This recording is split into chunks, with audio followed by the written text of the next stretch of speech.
teman-teman pendengar setia channel spesial horor.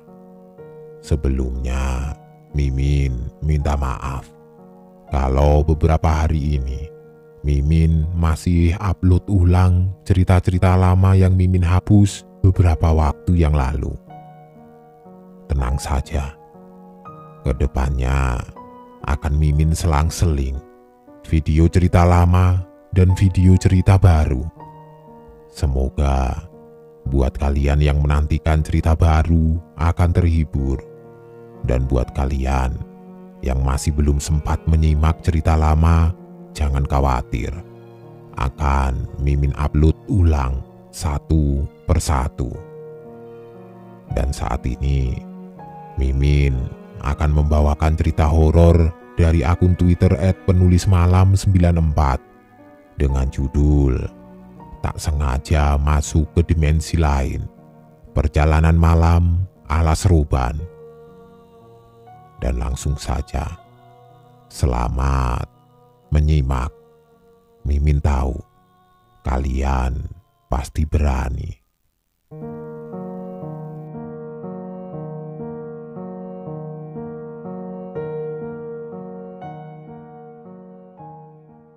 Bulan April tanggal 26 tahun 2021. Aku memutuskan untuk pulang ke kampung halaman di Jawa Tengah. Awalnya aku tidak diberi izin oleh atasanku karena aku memang karyawan baru saat itu. Aku masuk kerja sekitar bulan Maret 2021. Tapi karena aku punya alasan kuat untuk menjenguk adikku yang masih dalam perawatan, akhirnya atasanku pun memberi izin, tapi dengan persyaratan aku harus pulang ke Jakarta sebelum hari Lebaran, dan juga selama 6 bulan bekerja aku sama sekali tidak dapat libur lagi, karena jatah liburku selama 6 bulan sudah dipakai buat mudik. Sepertinya adanya firasat. Di hari H-1 sebelum tanggal 26 April, aku sempat telepon ibu dan bapak untuk mengabari kalau aku mau pulang kampung. Tidak seperti biasa-biasanya, mereka justru melarangku untuk mudik. Sudah, tidak usah mudik Tole, nanti kamu kenapa-kenapa di jalan. Adikmu kan sudah membaik keadaannya, ucap ibu di telepon. Kenapa-kenapa gimana, Bu? Kan saya sudah biasa pulang pergi Jakarta sampai kampung naik motor. Lagian saya sudah kadung bicara sama atasan kalau saya mau mudik besok, jawabku. Karena aku memaksa untuk pulang tanggal 26 April, akhirnya mereka pun memperbolehkan walaupun dengan agak berat hati. Ya sudah, kalau kamu maksa, tapi hati-hati ya di jalan. Takut ada penyekatan juga, namanya kan masih PPKM, jawab bapak. Singkat cerita, tanggal 26 April 2021, aku akhirnya berangkat dari Jakarta ke Jawa Tengah jam 10 pagi. Perkiraanku aku bisa sampai di Semarang itu sekitar jam 10 atau jam 11 malam. Kalau berkendara santai. Baru saja sampai di Bekasi, ban motorku sudah bocor. Sebenarnya sih mungkin itu sebuah tanda supaya aku tidak melanjutkan perjalanan. Tapi saat itu aku belum berpikir sampai ke situ. Jadi setelah aku membenarkan ban motorku, aku tetap melanjutkan lagi perjalanan mudiknya. Karena faktor cuaca dan macet di jalur Pantura, mau tidak mau aku harus beberapa kali menepi sekedar untuk meluruskan kaki yang kesemutan karena kelamaan macet, sholat, serta juga berteduh dari hujan. Setibanya di jalur tengkorak atau jalur alas roban, aku melihat jam di tangan, menunjukkan pukul 10 malam. Saat itu aku sempat ngomong dalam hati, aduh, kayaknya kemalaman ini kalau sampai di rumah. Jam segini saja masih ada di jalur alas roban. Mungkin perlu sekitar kurang lebih 1,5 jam sampai 2 jam setibanya di sana. Oleh karena demikian, aku langsung berinisiatif menepikan motor sejenak dan berkirim pesan di WA dengan ibuku untuk memberitahukan posisiku malam itu sudah memasuki kawasan Alas Roban. "Bu, Puji sudah sampai di perbatasan Batang Semarang ya. Mungkin Puji baru akan sampai di rumah sekitar jam 12 malam." Setelah aku mengirim pesan singkat, aku kembali lagi melanjutkan perjalanan. Entah karena faktor mengantuk atau kelelahan, aku jadi tidak terlalu memperhatikan jalan. Setelah berkendara hampir sekitar 15 menit, perlahan aku baru sadar kalau sedari tadi aku cuma berputar-putar di jalan yang sama. Hal itu aku coba pastikan lagi setelah aku dapat patokan sebuah warung gubuk dari anyaman bambu yang cuma diterangi lampu kuning redup berada di sisi kiri jalan. Aku sempat menoleh dan agak memperhatikan walaupun sekilas warung itu ditunggui seorang kakek-kakek bungkuk berpunuk yang sedang duduk di luar. Saat berpapasan mata, kakek itu dengan mataku saling beradu pandang dan aku pun mengangguk serta membunyikan klakson sebagai isyarat menyapa beliau. Sekitar kurang lebih 1 kilometer kemudian, aku mengendarai motor. Ternyata warung gubuk yang harusnya aku sudah lewati tadi muncul lagi di depanku. Perasaanku sudah semrawut saat itu antara panik, takut, bingung, ditambah badan yang lelah. Dan juga indikator bensin yang sudah berkedip menandakan bensin motor mau habis. Bikin aku mau tidak mau memberhentikan motorku di warung si kakek tadi. "Assalamualaikum. Assalamualaikum," sapaku 2 kali sambil menengok ke kanan dan ke kiri karena ternyata si kakek tidak ada di kursi depan dan juga di dalam warungnya. Sambil aku menunggu si kakek, aku mencoba membuka Google Map untuk memastikan jalan yang aku lalui tadi itu benar seharusnya. Karena sepanjang perjalanan masuk kawasan Alas Roban, aku memang tidak menemukan ada persimpangan jalan. Tapi ketika aku melihat ke layar HP ternyata sinyal X, dan anehnya jam di layar HP sama di jam tanganku pun ikut-ikutan mati. "Kamu habis dari mana? Mau kemana?" Suara kakek bungkuk tiba-tiba mengagetkanku dari arah belakang. "Mau pulang kampung, Mbah, ke Semarang Selatan. Saya dari Jakarta, tapi malahan bensin saya habis dan saya tidak dapat sinyal di sini," ucapku. "Oh, begitu ya. Kamu sudah melakukan perjalanan jauh. Sebaiknya kamu minum dan istirahat dulu saja di warung, Mbah," jawab si kakek sambil menyerahkan air mineral botolan. Aku perhatikan si kakek ini memang selayaknya orang biasa. Pakaiannya kaos berwarna putih agak lusuh dengan bawahan celana kain warna coklat. Beliau pun terlihat wajahnya ramah. Dengan senyum hangat menawarkan setampah kudapan gorengan yang ia jajakan di warung. "Ini, kamu makan dulu gorengannya. Tadi kebetulan Mbah habis selesai goreng, jadi pas masih hangat," tawar si kakek. Dengan lahap, aku langsung mengambil gorengan tahu dan singkong sambil berbasa-basi berbincang bersama si kakek. "Maaf, Mbah. Mbah baru ya warungnya buka di sini. Soalnya saya baru lihat. Sudah lama si Mbah ada di sini. Mungkin kamu saja yang tidak memperhatikan," jawabnya. Si kakek pun banyak bercerita tentang jalan Alas Roban yang sudah banyak berubah saat ini, dan juga memberitahukan tempat tinggalnya yang tidak jauh dari warung tersebut.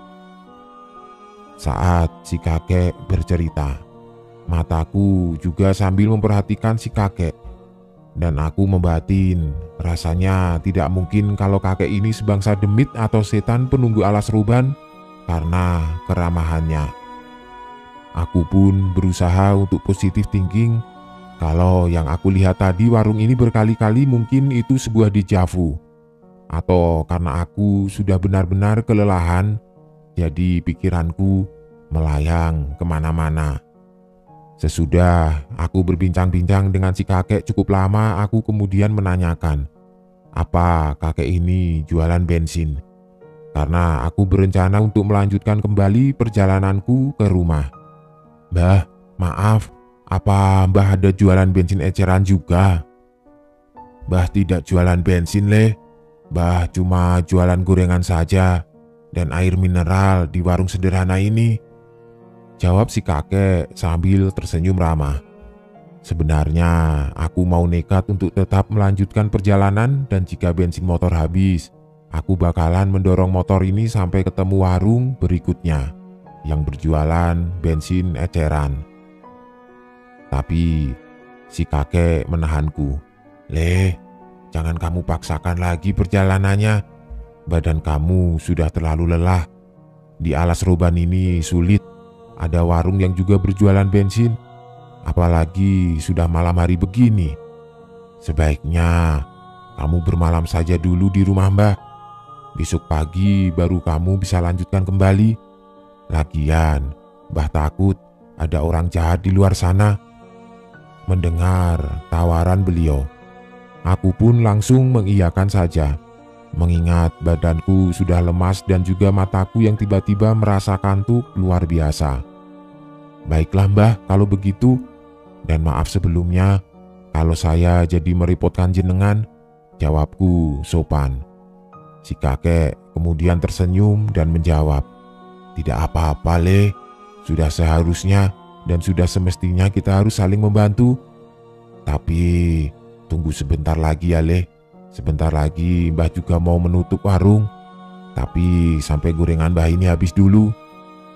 Tidak lama kemudian muncul sebuah mobil sedan berwarna hitam tahun 1990-an yang berhenti tepat di depan warung si kakek.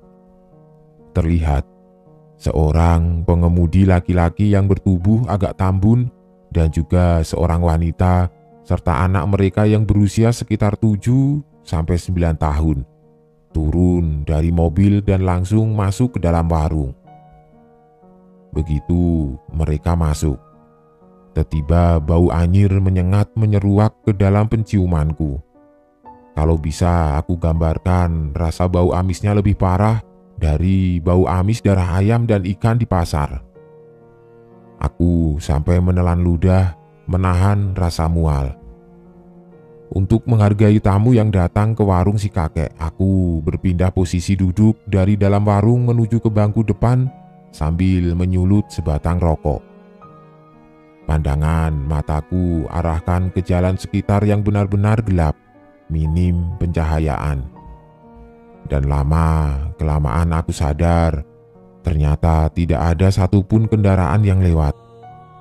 Untuk kesekian kalinya, aku mencoba untuk berpikiran baik-baik saja sambil membatin. Buktinya ada mobil yang mampir barusan ke warungnya kakek itu. Berarti memang jalur ini sedang sepi saja mungkin, gumamku dalam hati.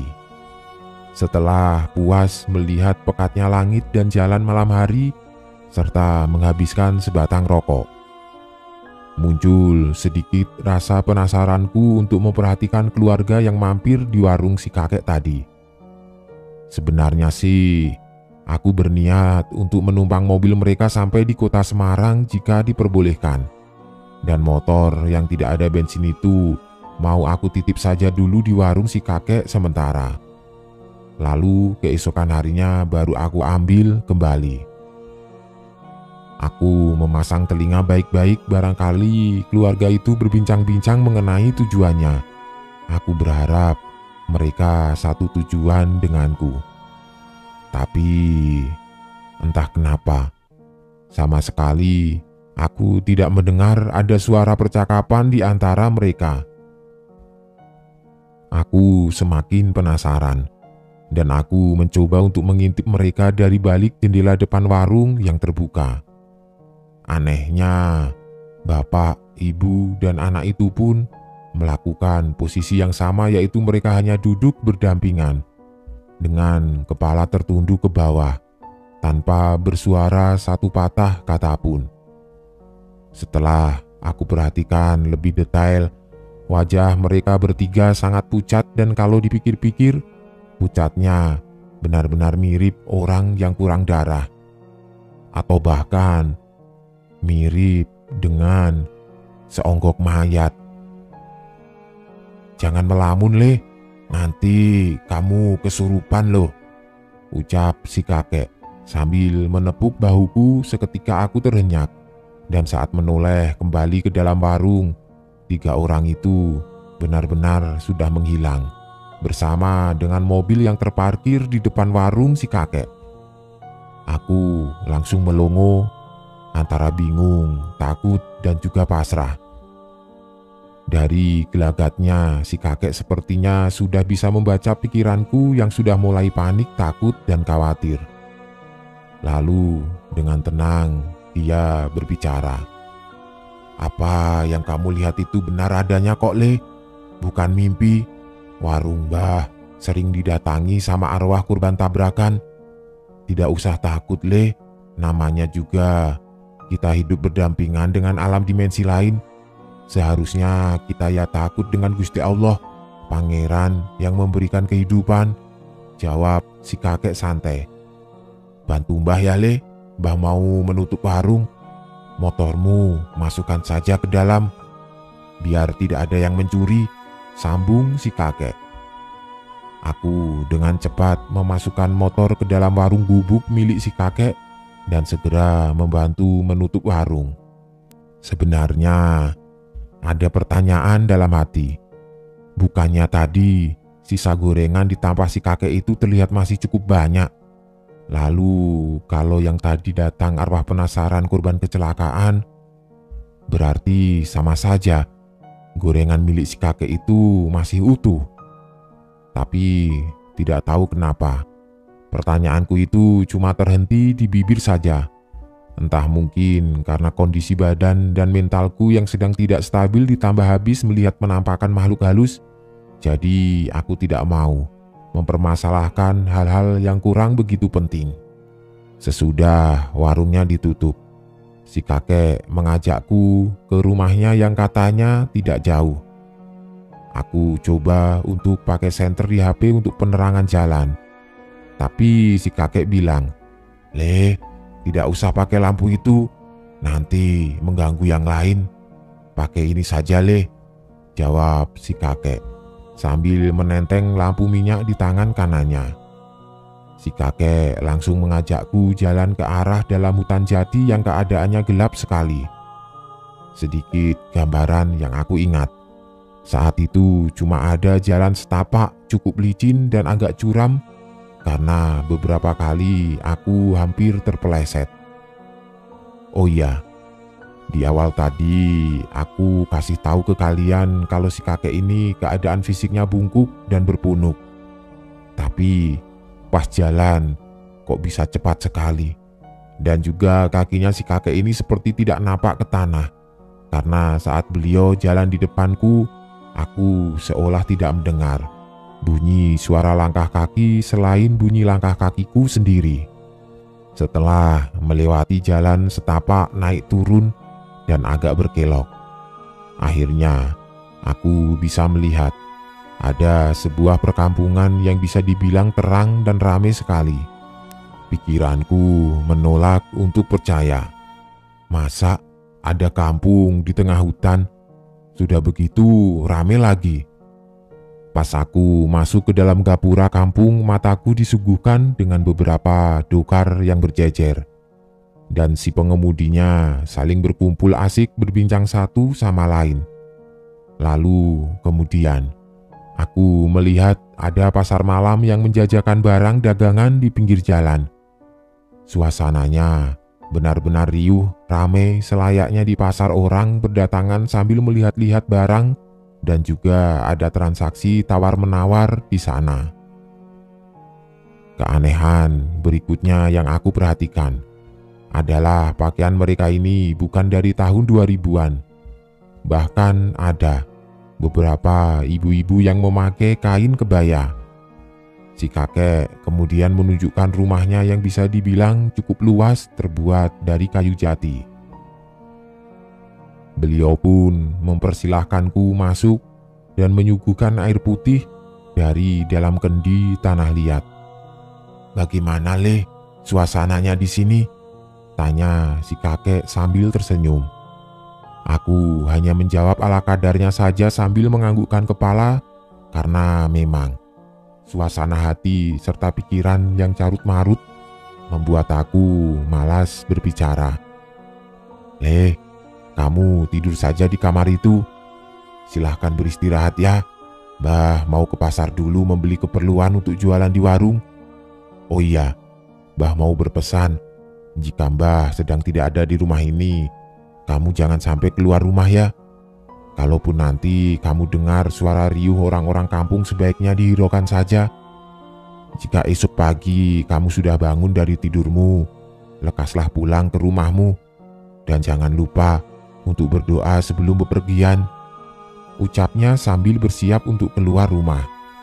Sesudah dapat izin untuk menempati kamar kosong, aku langsung masuk dan merebahkan diri di atas anyaman tikar yang tersedia di kamar. Perlahan, rasa kantuk mulai datang, dan akhirnya aku pun tertidur. Entah berapa lama aku tertidur. Aku tiba-tiba terbangun dengan suara sinden dan gamelan Jawa di luar rumah. Suara itu benar-benar jelas di telingaku, persis seperti ada hajatan besar di sana. Aku yang penasaran mencoba mengintip keluar rumah dari celah yang terbuka, dan mataku terbelalak saat yang aku lihat adalah sekumpulan dedemit sangat mengerikan. Ada arak-arakan manten yang ternyata mereka semua adalah kumpulan pocong. Aku kaget dan sangat syok. Mulutku sampai tidak bisa berkata apa-apa lagi. Nafasku ikut memburu dan kedua bola mataku masih memperhatikan keadaan di luar rumah yang sedang ramai. Belum selesai sampai di situ saja kengeriannya. Aku ingat betul, sekeluarga yang datang ke warung si kakek pun ternyata ikut hadir dalam acara tersebut. Namun, dengan tubuh dan kepala mereka sudah hancur berlumuran darah. Seketika muncul rasa mual dan pusing yang tidak tertahankan melihat pemandangan itu. Aku pun bahkan sampai tidak sadarkan diri. Mas, bangun mas," ucap seseorang laki-laki parubaya yang membangunkanku. Pelan-pelan aku membuka mata. Ternyata langit sudah tampak terang, dan aku benar-benar seperti orang kebingungan karena posisiku sedang tertidur di motor. Saat aku menengok ke belakang, ada pohon beringin besar sekali. "Mas, sejak kapan tidur di sini? Lebih baik mas tidur di pom bensin saja. Kalau di sini tidak aman mas," sambung lelaki itu. Aku yang masih lemas mencoba mengingat kejadian aneh semalam dan menceritakan ulang tentang apa yang terjadi denganku. Tapi lelaki itu seperti biasa saja dan menanggapinya, "Ah, sudah biasa itu mas. Saya sudah sering melihat hal seperti itu. Kejadian mas ini bukan sekali dua kali, namun bisa jadi puluhan kalinya. Beruntung mas dipertemukan dengan penunggu kakek-kakek atau yang disebut sesepuh di sini. Bahkan pengendara yang lain pernah loh sampai ditemui kuntilanak ataupun boncengi kuntilanak dari alas ruban ini. Oh iya, dari cerita mas, saya mengambil kesimpulan mungkin mas tidak sengaja masuk ke alam jin. Karena percaya tidak percaya, sepanjang jalur alas ruban, ya perkampungan, bahkan konon katanya ada istana jin. Banyak juga pengendara motor yang hilang dan tidak ditemukan lagi loh. Dan mitos-mitosnya Di hari-hari tertentu sering ada suara gamelan atau seperti ada orang hajatan karena para bangsa jin sedang merayakan pernikahan. Mendengar penjelasan itu, lutut dan tumitku berasa lemas. Aku menyalakan kembali HP-ku yang sudah mati, dan setelah aku nyalakan, aku melihat jam menunjukkan pukul 7 pagi. HP-ku tidak lama kemudian terus-menerus berbunyi menerima pesan dan voice note yang masuk dari ibu. Isinya sudah tentu, beliau khawatir aku yang tiba-tiba tidak ada kabar dan tidak juga sampai di rumah. Aku lalu menghubungi ibu, ada nada kelegaan di sana saat mengetahui aku ini baik-baik saja. Aku berbohong sama ibu dan bapak kalau aku bermalam dulu di penginapan karena sudah terlalu lelah melanjutkan perjalanan. Aku memutuskan untuk tidak mau bicara apa adanya, takut mereka jadi kepikiran. Akhir cerita, akibat dari kejadian mistis itu, aku sama sekali tidak mau lagi pulang mudik dengan touring motor. Aku pun memilih untuk naik bis pulang ke Jakarta dan motor metikku lebih baik dipaketin. Oh iya, pas sampai di rumah, ingatkan kalian aku cerita kalau dikasih minum air mineral sama kakek bungkuk. Nah, begitu sampai di rumah, botol air minum itu pun berubah bentuk. Terlihat seperti botol kemasan air mineral yang sudah lama, dan isi airnya adalah air kotor dengan banyak jentik-jentik nyamuk.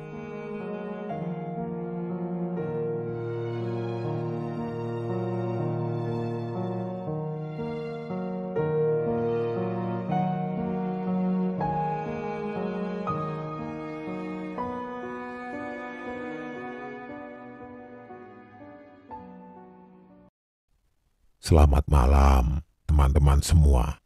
Salam sehat dan sukses selalu buat kita semua. Besok hari Senin, dan sebagian besar dari kalian harus mulai beraktivitas, bekerja, sekolah, berjualan, apapun itu. Semoga dilancarkan dan dimudahkan semua urusannya. Malam ini, sebagai bekal istirahat kalian biar tambah nyenyak dan mimpi indah, Mimin akan membacakan sebuah cerita horor pengantar tidur yang bercerita tentang perjalanan horor sopir travel. Dari akun Twitter emak @desiprayogo1. Selamat menyimak dan selamat beristirahat.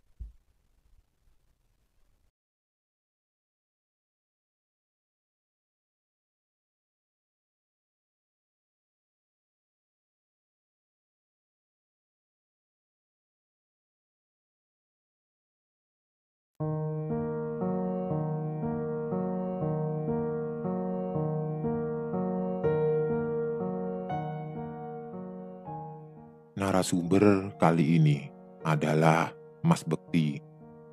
Di sini Mas Bekti akan membagikan satu pengalaman horor dalam hidupnya.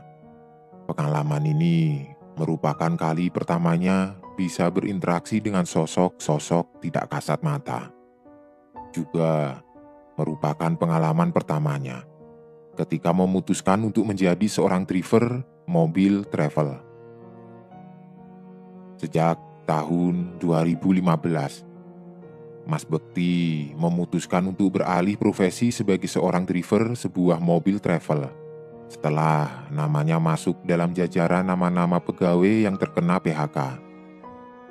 Jarak 2 minggu setelah PHK, sepupunya yang bernama Mas Waluyo atau akrab disapa Mas Uyo datang ke rumahnya sambil menawarkan sebuah pekerjaan kepada dirinya. Momennya itu pas sekali. Apalagi belum lama ini Mas Bekti sudah mendapat surat cinta dari sebuah dealer motor karena dia sudah menunggak cicilan 2 bulan. Belum lagi surat rindu dari PLN dan PDAM. Benar-benar membuat jantung berdetak cepat.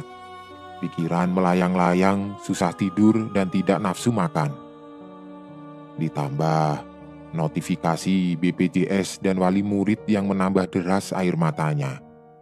Berasa ingin berteriak, tapi sungkan dengan istrinya yang sedang hamil tua. Benar-benar sebuah hidup yang sangat-sangat complicated.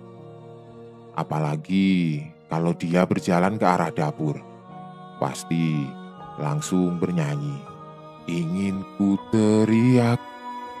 Rasanya ingin tidur saja dan bermimpi menjadi raja di film Hurem. Entah apa namanya. Pokoknya yang ada permaisurinya yang namanya Hurem. Kedatangan sepupunya ini seperti membawa angin segar dalam hidupnya. Sepupunya ini menawarkan pekerjaan sebagai seorang supir di travel yang baru saja dibentuk oleh sepupunya ini, yang masih belum lama beroperasi. Baru sekitar 1 tahunan dan sepupunya ini berniat menambah beberapa mobil. Karena tingginya peluang waktu itu, otomatis membutuhkan beberapa supir baru. Kebetulan Mas Uyo ini tahu kalau Mas Bekti sedang menganggur. Makanya Mas Uyo coba menawarkan lowongan ini kepada Mas Bekti. Siapa tahu minat sebelum akhirnya dia membuka lowongan untuk orang luar. Jelas Mas Bekti tidak menolak kesempatan itu. Istrinya juga butuh biaya untuk lahiran yang kurang menghitung minggu. Akhirnya kedua orang mengatakan deal. Lalu keesokan harinya Mas Bekti datang ke travel untuk mengambil seragam sekalian pelatihan wajib selama seminggu, supaya paham betul dengan tata cara menjadi supir travel. Sebuah pekerjaan awam yang belum pernah Mas Bekti kerjakan. Dia pernah jadi supir dan mengantar orang keluar kota. Tapi masalahnya, waktu itu pakai mobil biasa bukan mobil travel dan jelas beda sekali tatanannya. Mulailah di hari pertama Mas Bekti training. So far, so good. Semua aman terkendali dan tidak terasa Mas Bekti sudah menerima gaji pertamanya. Bekerja di bawah naungan travel sepupunya. Sampai hampir 2 bulan Mas Bekti bekerja di situ. Sekitar pertengahan tahun 2015. Posisinya saat itu Mas Bekti sudah jalan 5 bulan bekerja. Mas Bekti benar-benar kerasan kerja di travel sepupunya. Pada saat itu, sepupunya mendapatkan orderan untuk mengantar rombongan pengantin ke sebuah daerah di Jawa yang aku samarkan demi kebaikan semua pihak dan tidak ada kesalahpahaman. Akhirnya, pekerjaan itu diterima oleh Mas Uyo dan dipasrahkan ke Mas Bekti, supaya nanti Mas Bekti saja yang jadi supirnya, bersama dengan 1 supir cadangan yang sekiranya sudah kompeten. Tidak terasa, hari yang dimaksud tiba. Sejak jam 4 pagi, Mas Bekti sudah standby di travel milik Mas Uyo. Dia sudah menyiapkan betul staminanya dan bahkan sudah siap kopi di termos kecil. Karena rombongan keluarga manten ini harus sudah berangkat sekitar jam 4 lebih 30 menit. Selama perjalanan berangkat menuju ke daerah yang dituju, alhamdulillah aman terkendali tanpa ada hambatan apapun. Berhubung rombongan pengantin ini masih harus stay semalam di sana. Jadi sore harinya, Mas Bekti putuskan untuk pulang saja. Besok baru mereka jemput lagi para rombongan ini sesuai jam yang sudah ditentukan. Toh lokasinya tidak jauh-jauh amat dari posisi travelnya Mas Uyo dan yang menyewanya tetangga belakang rumah Mas Uyo sendiri. Habis Mas Bekti istirahat sebentar di rumah pengantin, sekitar jam 17, Mas Bekti dan 1 sopir cadangan pamit balik dulu. Mereka akan kembali ke lokasi besok siang jam 11, seperti yang sudah diminta. Pulanglah Mas Bekti ke kantor travel dengan kondisi tubuh yang benar-benar fresh. Tidak ngantuk, ya tidak kenapa-kenapa. Akan tetapi ada salah satu dari anggota keluarga pengantin yang sebenarnya sudah memberi himbauan agar Mas Bekti tidak memaksakan pulang sore itu. Apalagi sudah maghrib dan melewati sekitaran jembatan tersebut.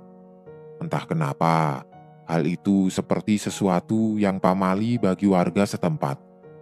Katanya, biar selamat. Yang namanya Mas Bekti dan tidak percaya hal-hal seperti itu tetap dia terobos saja dan pulang. Benar, tidak apa-apa selama perjalanan. Tetapi entah kenapa, ada perasaan tidak enak di hati Mas Bekti saat mengingat pesan dari orang yang berbicara seputaran pamali tersebut. Sedangkan temannya itu tidur di salah satu bangku tengah. Jadi yang terjaga di mobil travel itu cuma Mas Bekti. Dia mencoba tetap fokus menyetir dan samar-samar sudah mulai terdengar azan maghrib. Sedangkan dari kejauhan, sudah tampak sebuah jembatan yang dimaksud oleh pihak keluarga tadi. Waduh, itu jembatannya. Bagaimana ini? Harusnya aku tidak lewat sini tadi. Harusnya aku mutar saja. Tidak apa-apa jauh daripada kepikiran. Aku yang ngapain tiba-tiba nyetir ke arah sini ya? Gumam Mas Bekti seorang diri masih dalam posisi fokus menyetir. Daripada mikir aneh-aneh, Mas Bekti berzikir sebanyak mungkin dalam hati sembari membunyikan klakson 3 kali. Biasanya orang-orang kalau lewat tempat-tempat aneh suka membunyikan klakson. Jadi Mas Bekti inisiatif saja seperti itu. Oh iya, sebenarnya berangkat ke lokasi tadi tidak melewati situ. Hanya saja jalan pulangnya diarahkan menuju ke jalan itu. Bisa memutar ke jalan lain, tapi jarak tempuhnya lebih jauh dan lebih lama.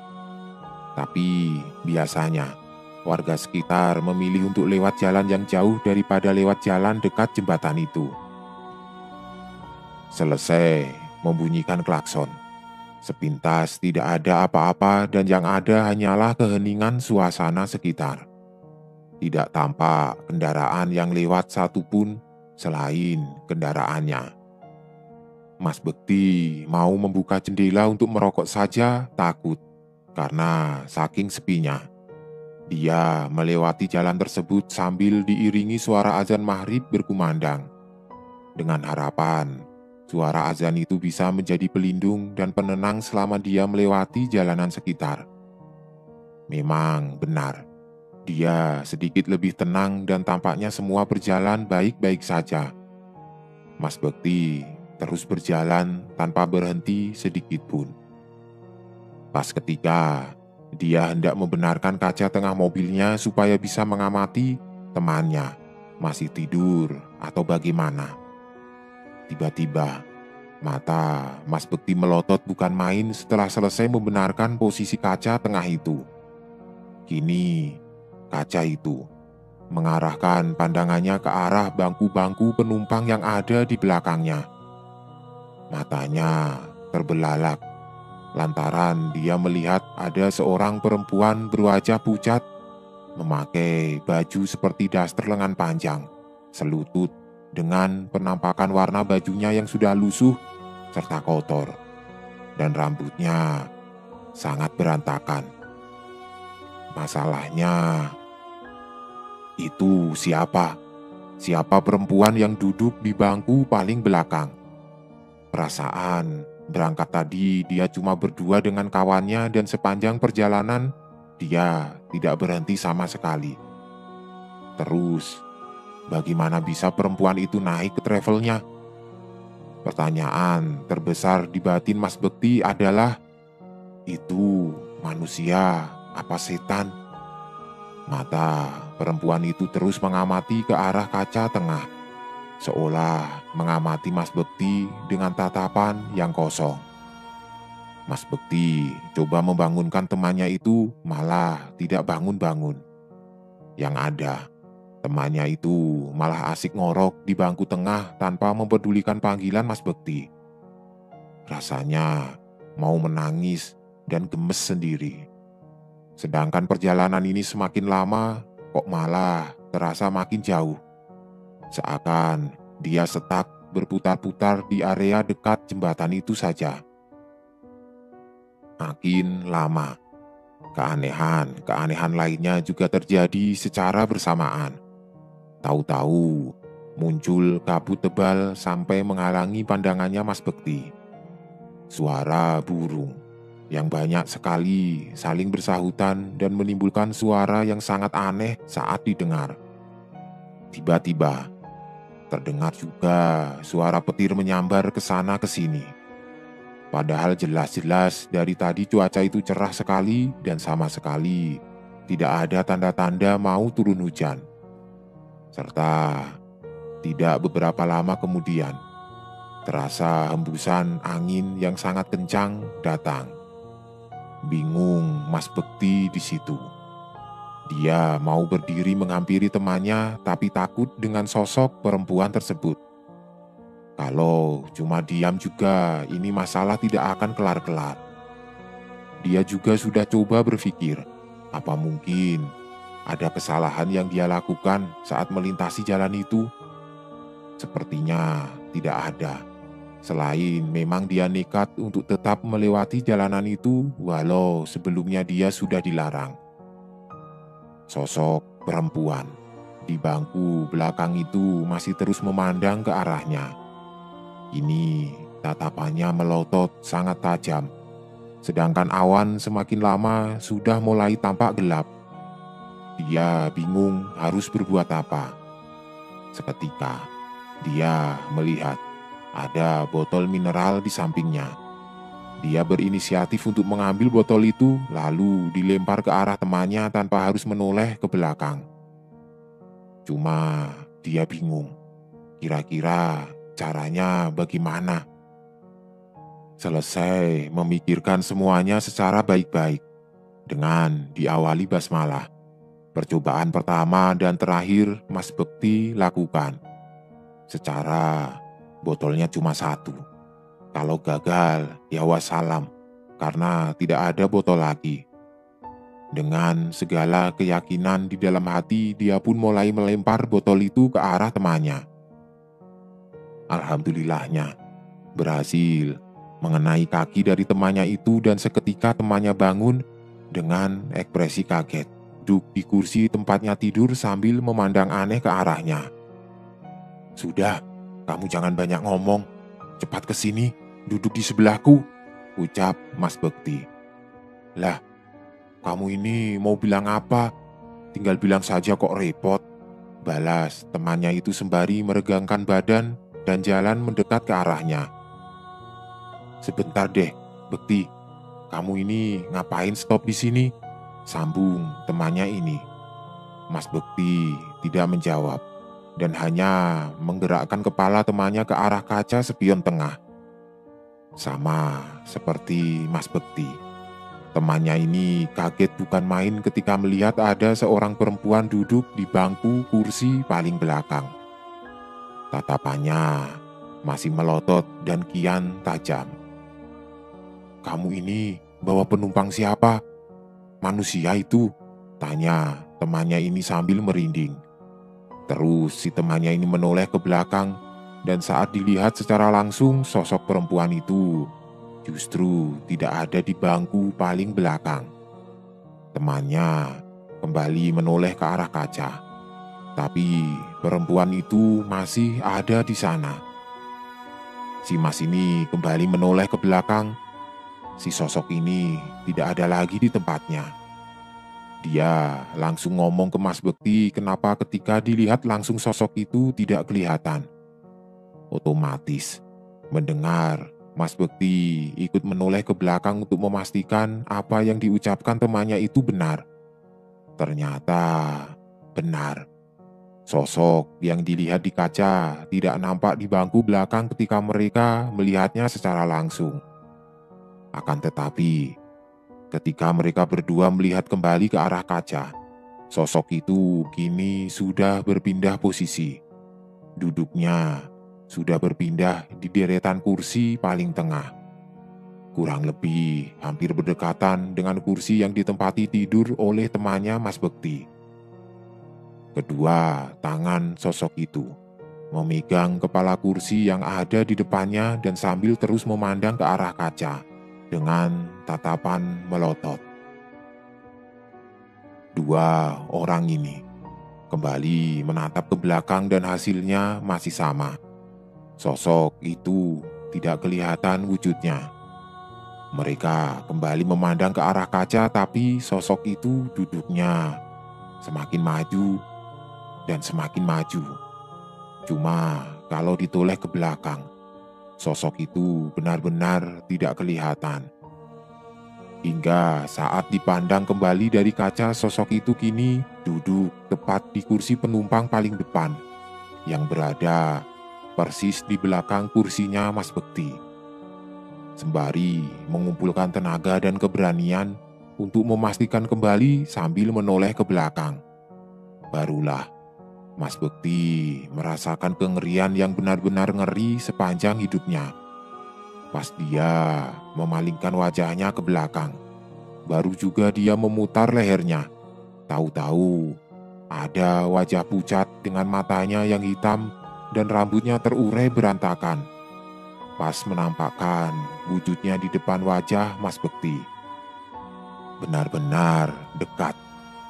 Cuma 5 cm jarak wajah Mas Bekti dan wajah perempuan itu. Dengan suara beratnya, perempuan itu berkata setengah mengeram, "Pergi sekarang, atau kamu dan temanmu tidak selamat."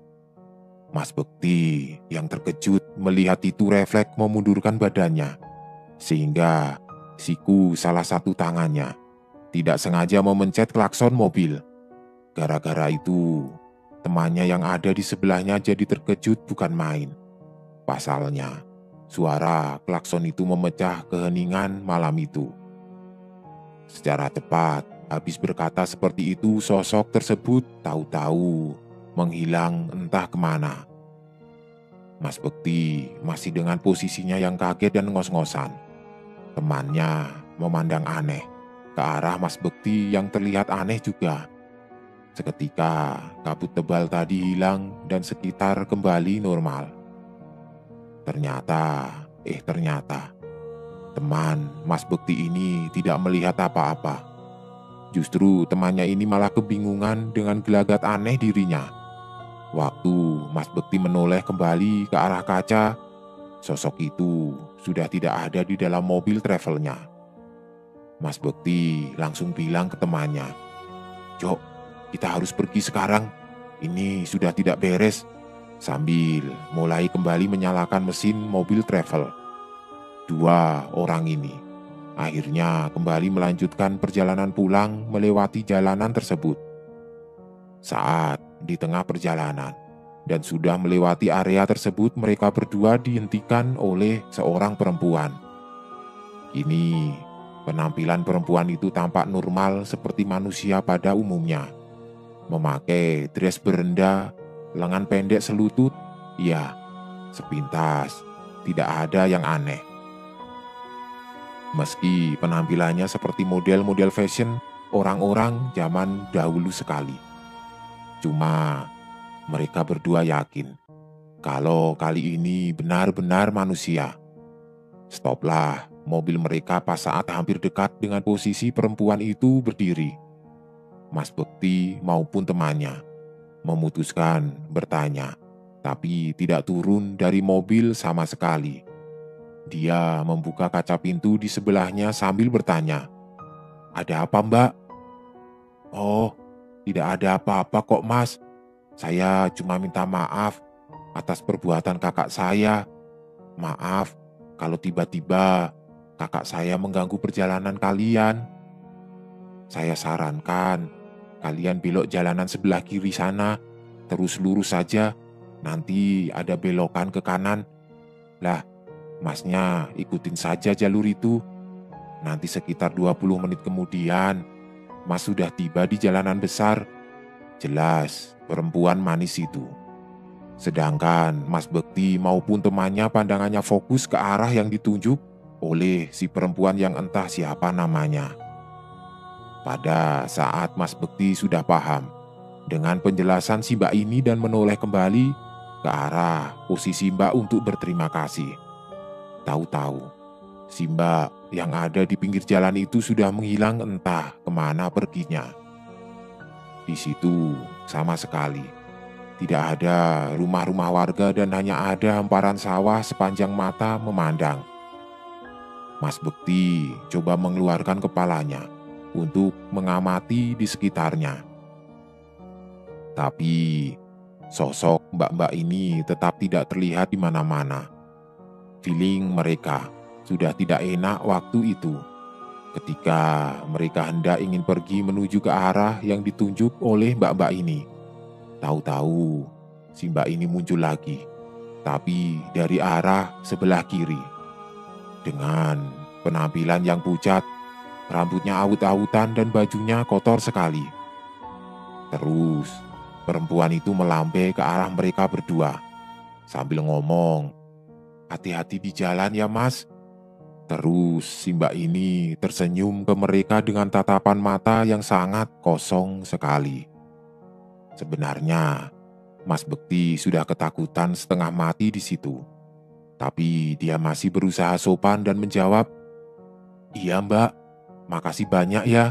Habis itu, dia langsung tancap gas menuju ke jalanan yang ditunjuk oleh mbak-mbak itu.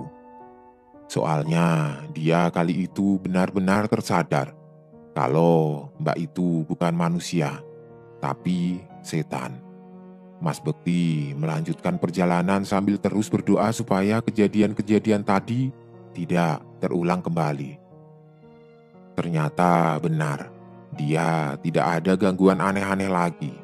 Dan jalan yang ditunjukkan oleh mbak-mbak itu beneran langsung tembus ke jalan besar. Aksesnya gampang dan cepat. Tapi kalau disuruh balik lagi lewat situ sepertinya tidak. Sudah cukup itu saja. Dia mengalami kejadian-kejadian aneh sepanjang dirinya menjadi supir travel. Akhirnya, pas sudah sampai kota, Mas Bekti dan temannya ini memutuskan untuk mampir sebentar di salah satu warung untuk makan. Pada saat di tengah-tengah mereka makan, temannya ini menyeletuk seperti ini. "Bekti, perempuan tadi kok mukanya hampir sama ya sama setan yang ada dalam travel? Saudaraan apa bagaimana ya?" Mendengar itu, Mas Bekti akhirnya teringat dengan satu kalimat yang diucapkan oleh sosok perempuan yang memberinya petunjuk jalan, yaitu kalimat "kakak saya." Apakah mereka bersaudara?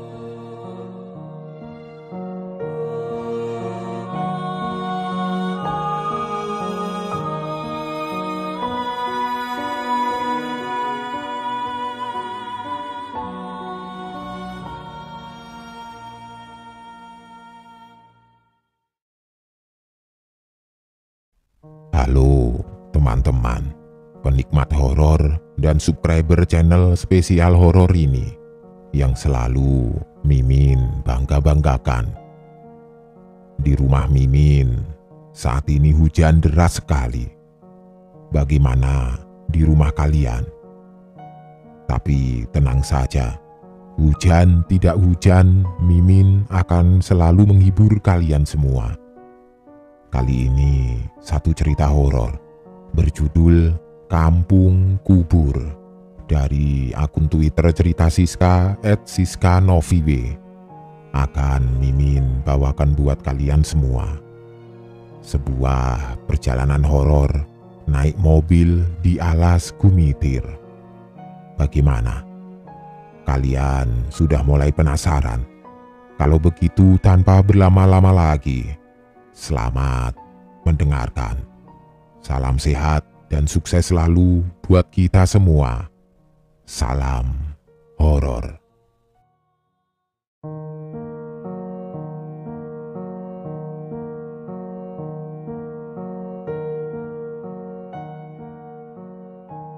Tahun 2000, Pak Tommy adalah salah satu karyawan pabrik terkenal di kota Jember.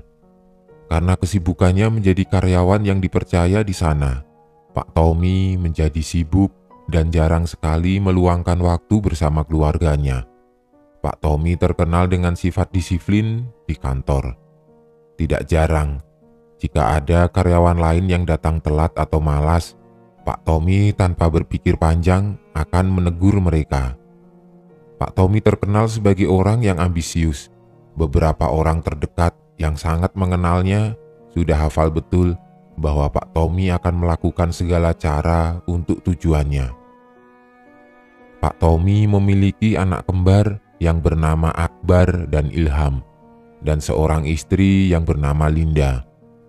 Linda berkenalan dengan Tommy saat duduk di bangku kuliah. Mereka berkenalan dan kemudian setelah lulus kuliah memutuskan untuk menikah. Tommy bekerja dan Linda memutuskan menjadi seorang ibu rumah tangga. Saat itu pagi hari, Pak Tommy akan berangkat kerja. Kemudian Akbar dan Ilham menghampirinya. "Ayah, kami pengen liburan. Ayo, kapan ayah ngajak kami jalan-jalan?" ucap Akbar dengan memeluk ayahnya. Ilham tidak ikut berkata. Dia lebih memilih menunjukkan sikap kepada ayahnya yang ingin sekali ayahnya meluangkan waktu dengannya. "Sudahlah mas, ayo kita liburan. Anggap saja kamu istirahat sejenak dari rutinitas kantor. Masa mau kerja lagi, ucap Linda duduk di sampingnya. Tommy saat itu hanya memandang mereka dengan heran. Kemudian Tommy bersuara, "Baik, kita liburan, tapi Sabtu Minggu saja. Ayah tidak bisa kalau lebih dari itu. Sibuk, urusan di kantor masih banyak," ucap Tommy. Tommy tanpa basa-basi langsung menghabiskan sarapannya dan berpamitan kepada mereka untuk berangkat. Di kantor, Pak Tommy seperti biasa, mengawasi semua pekerja dengan teliti. Siapa yang terlihat lengah dan tidak fokus dengan tugasnya, Pak Tommy tanpa basa-basi akan langsung menegurnya. "Bagas, kamu segera ke ruangan saya, ada yang ingin saya bicarakan," tegas Tommy. Bagas yang saat itu menyapu, kemudian berhenti dan cepat-cepat datang ke ruangan Pak Tommy. "Tok tok tok, masuk." "Permisi Pak, ada perlu apa ya? Bapak memanggil saya." "Saya agak gugup Pak," ucap Bagas. Pak Tommy kemudian menyuruhnya untuk duduk dan memperhatikannya. Bagas terdiam. "Kemarin kamu membawa orang luar masuk ke pabrik tanpa konfirmasi kepada pihak pabrik terlebih dahulu.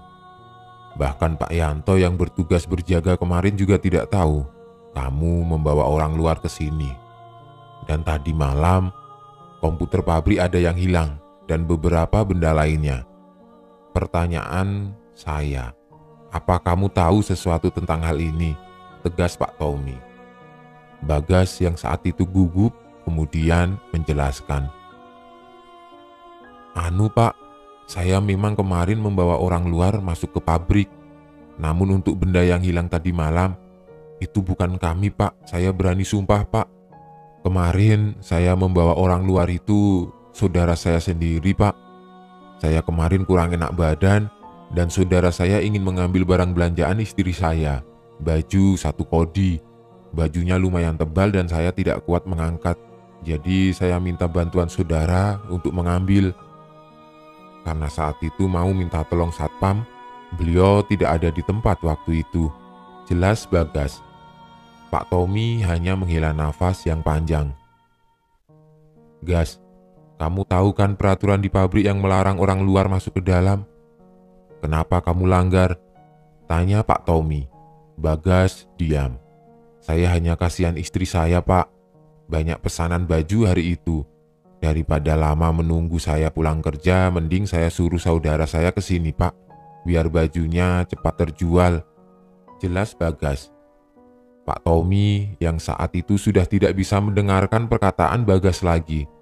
Akhirnya memecat Bagas dan tidak memberinya uang pesangon. Kamu sekarang saya pecat karena kamu melanggar peraturan pabrik. Jadi kamu dipecat tanpa uang pesangon, tegas Tommy. Akhirnya Bagas pulang saat itu dengan mata yang berkucuran air mata, kala ingat anak istrinya yang menunggu di rumah. Jam kerja telah usai. Esok hari adalah hari libur dan tugas Tommy untuk menepati janji kepada istri dan anak-anaknya. Kita berangkat nanti malam saja, biar sampai sana waktunya lebih panjang. Aku sebentar lagi pergi dulu mau nganter teman benerin mobil, ucap Tommy. Loh, yah, nggak istirahat dulu. Kamu kalau nggak istirahat nanti capek di jalan. Perjalanan jauh loh ya. Pikir dong tubuhmu itu ya. Kamu butuh istirahat sebentar saja, ucap Linda. Tommy hanya melihatnya dan mencium keningnya. Alah bun, sini Banyuwangi paling enggak cuma beberapa jam. Nanti kalau sudah sampai di sana aku mau istirahat. Kalau sekarang nanggung, sayang dapat ceperan lo nganter ini. Hitung-hitung buat uang jajan di jalan, jelas Tommy. Tommy kemudian beranjak pergi untuk mandi dan berangkat. Waktu berlalu. Jam menunjukkan pukul 21 malam. Namun Tommy belum pulang. Mah, ayah kok belum pulang sih? Ilham ngantuk, mah. Suara Ilham lirih. Linda hanya memperhatikan berkali-kali jam di tangannya. Namun Tommy belum saja menunjukkan tanda-tanda untuk pulang. Sampai jam menunjukkan pukul 22. Kemudian terdengar suara klakson berbunyi. Tanda Tommy sudah pulang. Akbar dan Ilham kemudian berdiri dan tertawa senang kala melihat ayahnya sudah pulang. Ayah, kita jadi liburan kan? Kita jadi berangkat sebentar lagi kan ayah? Ayah, capek, aku bawakan minuman ya.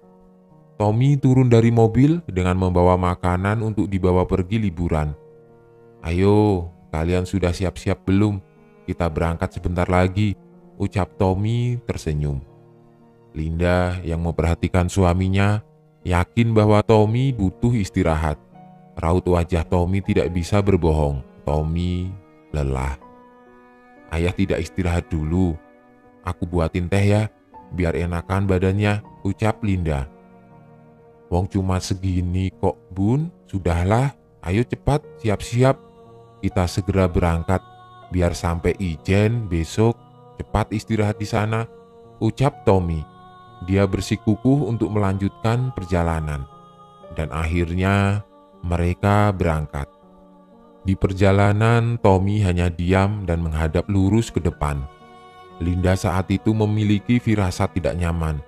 Dia mulai membuka pembicaraan dengan suaminya. Ayah yakin jalan terus, perjalanannya lumayan jauh loh ya, Linda khawatir. Rupanya Tommy tidak menghiraukan perkataan istrinya. Dia seperti orang yang tidak sadar dengan apa yang ada di sekelilingnya. Hingga Linda melihat suaminya mengedipkan mata dengan pelan. Tommy mulai mengantuk dan beberapa saat kemudian Tommy tersadar kala dirinya melihat truk yang berada di depannya. Dia kemudian banting setir. Ya Allah ayah, kita istirahat dulu saja daripada resiko di jalan. Ayo, berhenti di depan, tegas Linda. Tommy hanya menghembuskan nafas yang panjang. Mereka kemudian berhenti sejenak di warung kopi sekitar daerah Garahan. Tommy memutuskan untuk makan. Karena Garahan terkenal dengan pecelnya dan warung di sana buka 24 jam. Tommy memutuskan untuk makan sejenak dan meminum kopi agar dirinya tidak mengantuk di jalan. Mereka mau makan. Mau kemana mas, mbak, malam-malam begini? Ucap ibu penjual pecel. Kami mau ke Ijen bu, liburan, ucap Linda. Kami pesen pecel bu, 2 sama kopi 1 dan teh 1, sambung Linda. Akbar dan Ilham sudah terlelap tidur di mobil. Mereka memutuskan untuk tidak membangunkan mereka. Di tengah-tengah mereka makan, ibu penjual pecel berkata, "Apa tidak menunggu besok pagi saja pak, ibu? Di atas sudah alas gumitir. Nanti kalau melanjutkan perjalanan, Kalian klakson 3 kali ya kalau sudah sampai Batu Gudang, saran penjual itu. Linda dan Tommy hanya saling pandang. Mereka tidak paham dengan perkataan ibu penjual itu. Batu Gudang itu apa, Bu? Mohon maaf, saya tidak paham maksud ibu, ucap Tommy. Ibu penjual itu melihat mereka dengan raut wajah khawatir. Kemudian dia duduk di depan Linda dan Tommy. Waru gudang atau orang bilang batu gudang itu semacam bangkit atau batas, Mbak Mas. Katanya sih, jika ada orang yang lewat sana tengah malam, harus klakson atau unjuk salam agar selamat. Kalau kata orang sini, itu pintunya kampung gaib ala sini, Mas. Jelas ibu itu. Tommy kemudian tersenyum. Oh alah, Bu, zaman sekarang kok percaya kayak gituan. Pokoknya kita tidak mengganggu saja, tidak usah unjuk salam atau apalah. Kayak orang kolot saja percaya hal kayak gituan, Bu, ujar Tommy. Si ibu penjual itu hanya melihat Tommy dengan raut wajah yang aneh. Kemudian Linda yang mendengar perkataan Tommy menyambung pembicaraan. Kamu nih ya, kalau ada orang yang menasehatin kita harus diterima. Buat pegangan saja biar kita hati-hati dan mawas diri. Seharusnya kita berterima kasih sama ibu ini sudah mau mengingatkan kita. Toh, gak ada salahnya. Soalnya kita ini orang asing ya. Kudu bawa unggah-ungguh di tempat tinggal orang lain. Aku terima kasih loh, Bu, sudah mau mengingatkan kita untuk berhati-hati di jalan. Jelas Linda. Ibu itu tersenyum kepada Linda. Ya sudah, kalian dilanjut makannya. Nanti sekiranya sudah yakin bisa dilanjut perjalanannya. Ibu itu meninggalkan mereka untuk merapikan piring di belakang. Tommy hanya tertawa cekikikan. Alhamdulillah, bercandanya ibu itu membuatku tidak mengantuk lagi. Aneh-aneh saja. Zaman sekarang percaya hal mistis. Kuno. Tommy bergerutu sambil meminum kopinya. Linda sudah tidak nyaman perasaannya. Dia yakin Tommy suaminya tidak ingin melaksanakan anjuran ibu penjual itu. Kamu itu mbok sekali-sekali mau mendengarkan nasihat orang ya. Apa salahnya kalau itu demi kebaikan kita? Tegas Linda. Hah? Apa? Nasihat tidak jelas itu? Gila. Makanya banyak orang tidak maju pikirannya. Orang masih ketinggalan zaman hidupnya. Manusia di luar sana sudah berlomba-lomba membuat mesin waktu untuk masa depan. Ini malah ngomong mesin gaib. Tidak jelas banget, ucap Tommy meremehkan. Akhirnya setelah mereka selesai, mereka kemudian membayar dan bergegas melanjutkan perjalanan. Hati-hati, ucap si penjual itu. Tommy dan Linda hanya melambaikan tangan. Di mobil mereka berdua masih saja terus berdebat. Tommy masih dengan pendiriannya dan Linda masih tetap yakin dengan hatinya. Aku ini gak sok-sokan ngajari loh Mas. Kamu ini sedikit ngasih hormat gitu loh ke orang lain, siapapun itu. Kalau memang tidak suka atau tidak mau dinasehati atau dikasih wejangan orang, ya sudah, dengerin saja, tidak usah dijawab. Jelas Linda. Tommy lebih memilih diam dan mendengarkan istrinya yang mengoceh ke sana ke sini. Hingga akhirnya mereka tiba di gerbang alas Gumitir.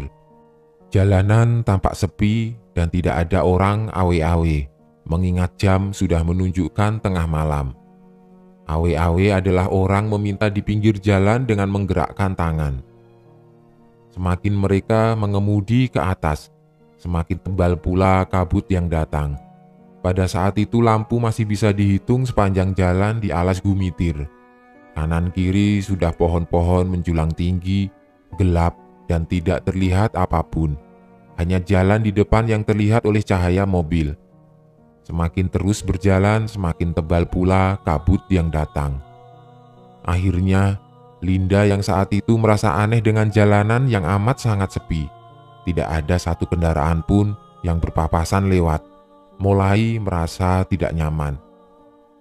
Kamu coba klakson saja ya, demi keselamatan, ucapnya. Kamu ini kenapa? Takut? Kok kok takut sama beginian sih? Takut itu sama Tuhan. Tuhan yang mengatur semua yang ada loh. Dosa kamu, ucap Tommy. Linda hanya menghela nafas panjang.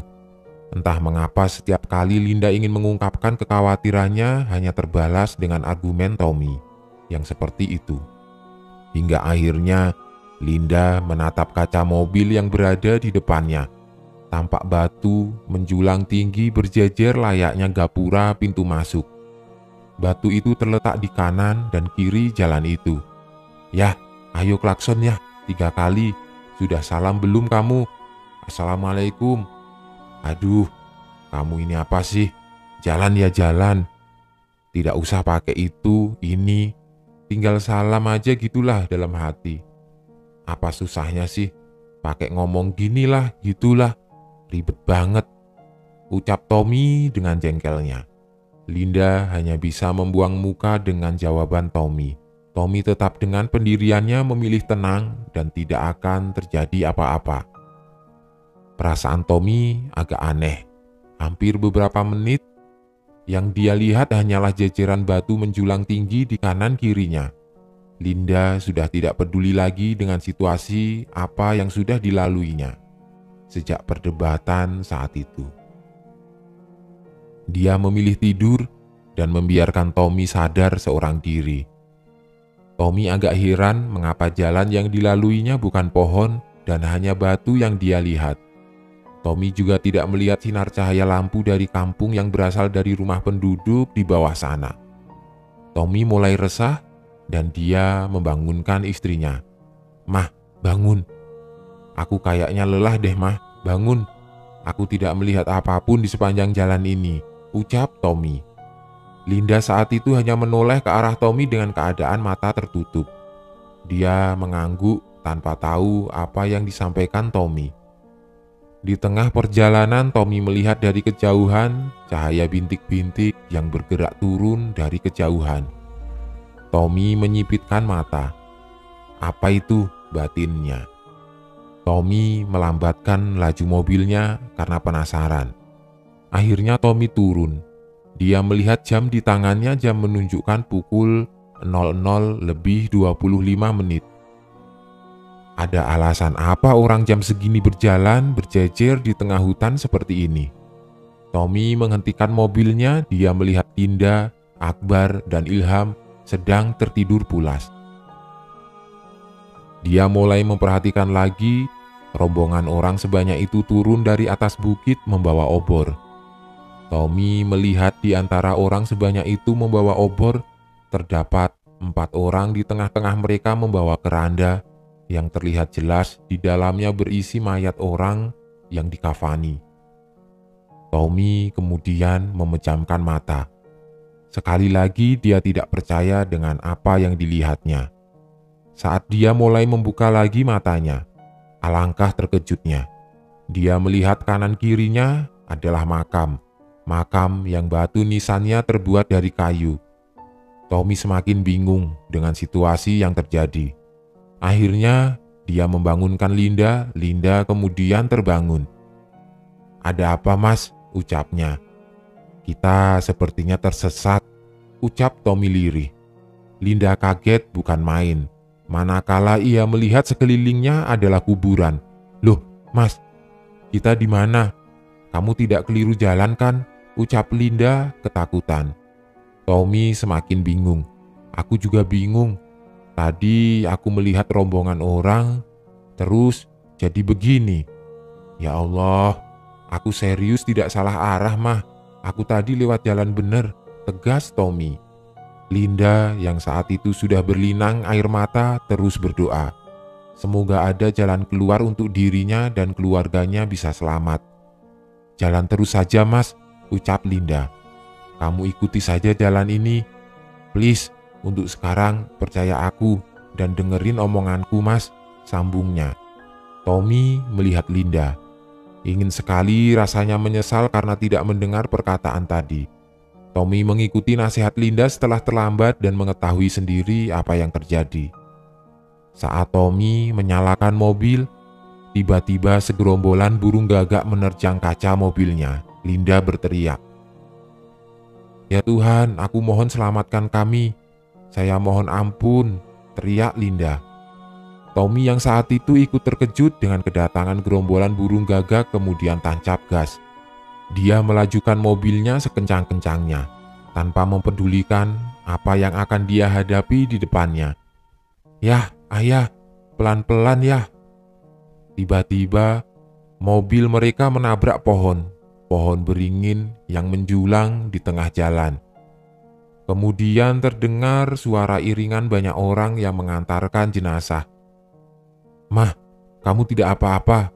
Ada orang lewat, Mah. Apa perlu aku tanya mereka kita sedang berada di mana? Mungkin mereka bisa membantu," ucap Tommy polos.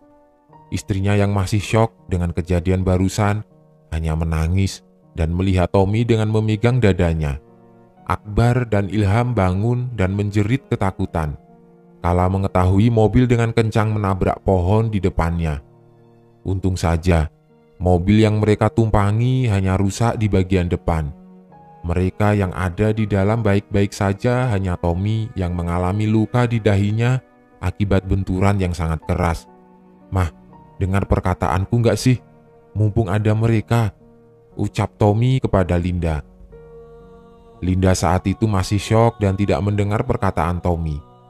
Malangnya Tommy belum sesadar itu apa yang sedang dialaminya.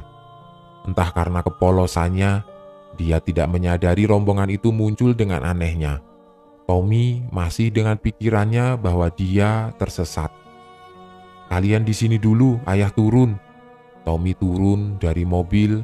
Ketika rombongan pengantar jenazah itu berjalan, Tommy mulai menghadangnya. "Mohon maaf, Pak. Saya Tommy. Mengganggu sebentar. Ini saya sepertinya tersesat, Pak. Mungkin saya boleh bertanya sebentar. Mohon maaf sebelumnya," ucap Tommy pelan. Rombongan itu berjumlah kurang lebih 100 orang. Sikap mereka yang aneh dan hening membuat bulu kuduk Tommy berdiri. "Pak, mohon maaf," sambung Tommy. Tidak ada yang menjawab, mereka tetap diam dan terlihat kaku. Tommy semakin bingung dan takut. Kemudian, seorang laki-laki yang berambut panjang berjalan dari tengah-tengah rombongan itu. Dia memakai sarung berwarna hitam. Dia tinggi dan bola matanya sedikit besar. Terdengar suara dari laki-laki itu.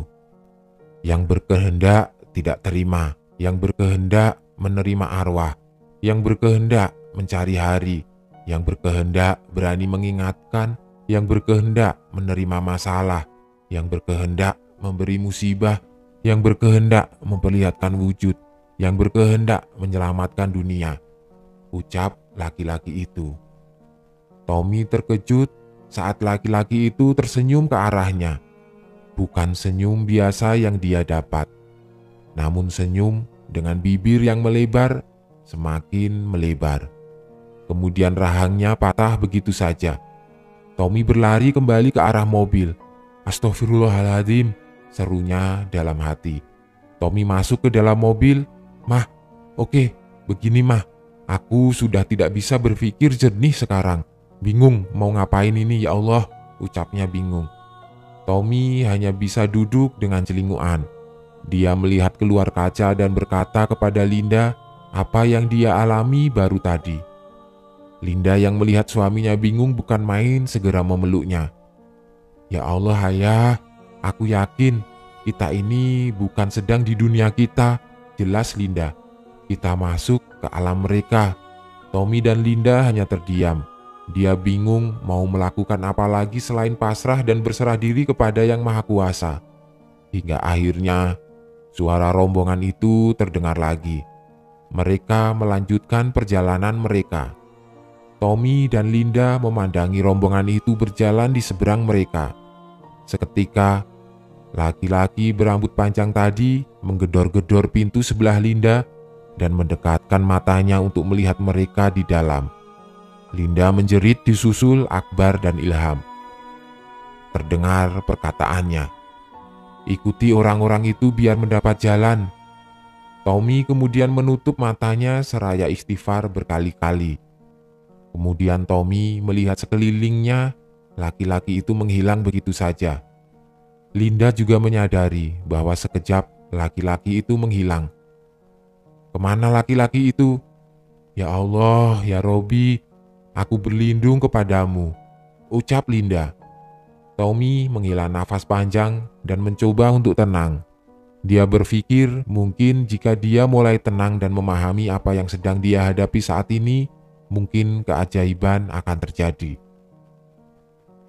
Beberapa saat kemudian, Linda menutup matanya dengan kedua tangannya, disusul Tommy yang menutup wajahnya di atas setir mobil.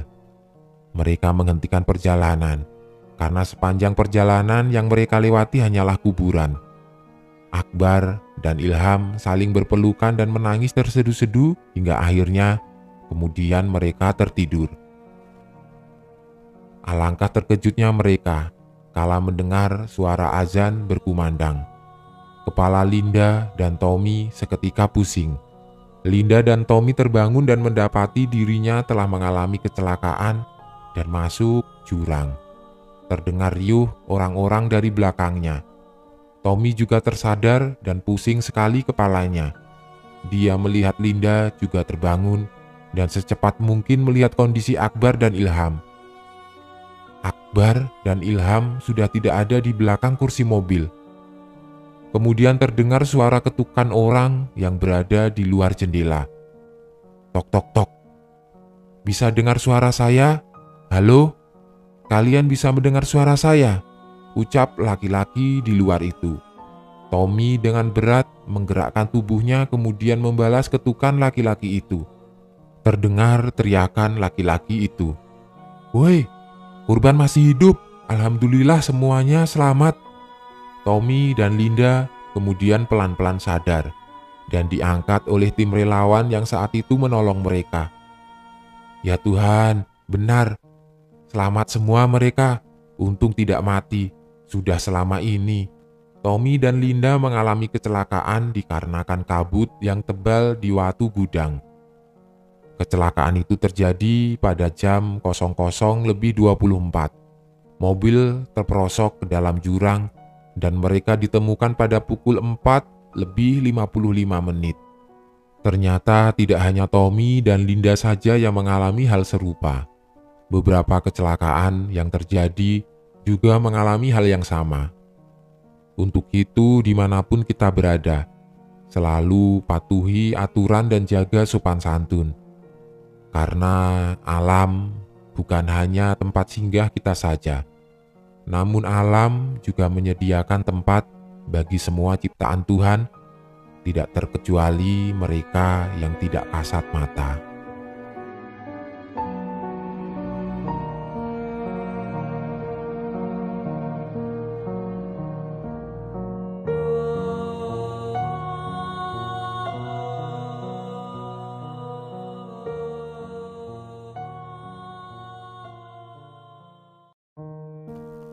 Ke pasar beli ikan asin, pulangnya mampir di toko sepeda. Jumpa lagi bersama Mimin di hari Selasa yang bahagia. Teman-teman semua, sebelumnya terima kasih atas semua support dan doanya buat channel spesial horor ini. Semoga ke depan bisa semakin menghibur dan lebih baik.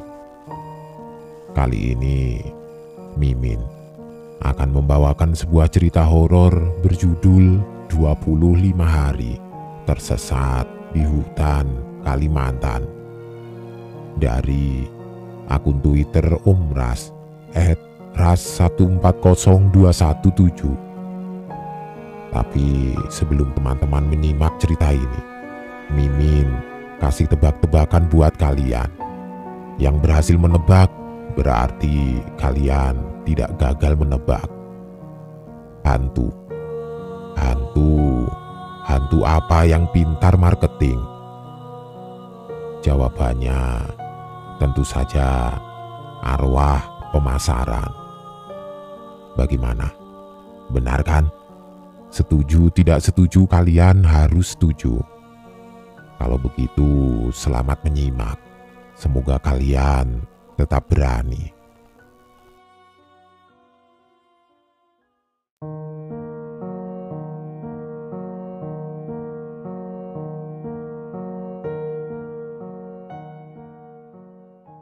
Liburan panjang di tahun ini dimanfaatkan sebagian orang untuk bersantai ataupun berkumpul dengan keluarga.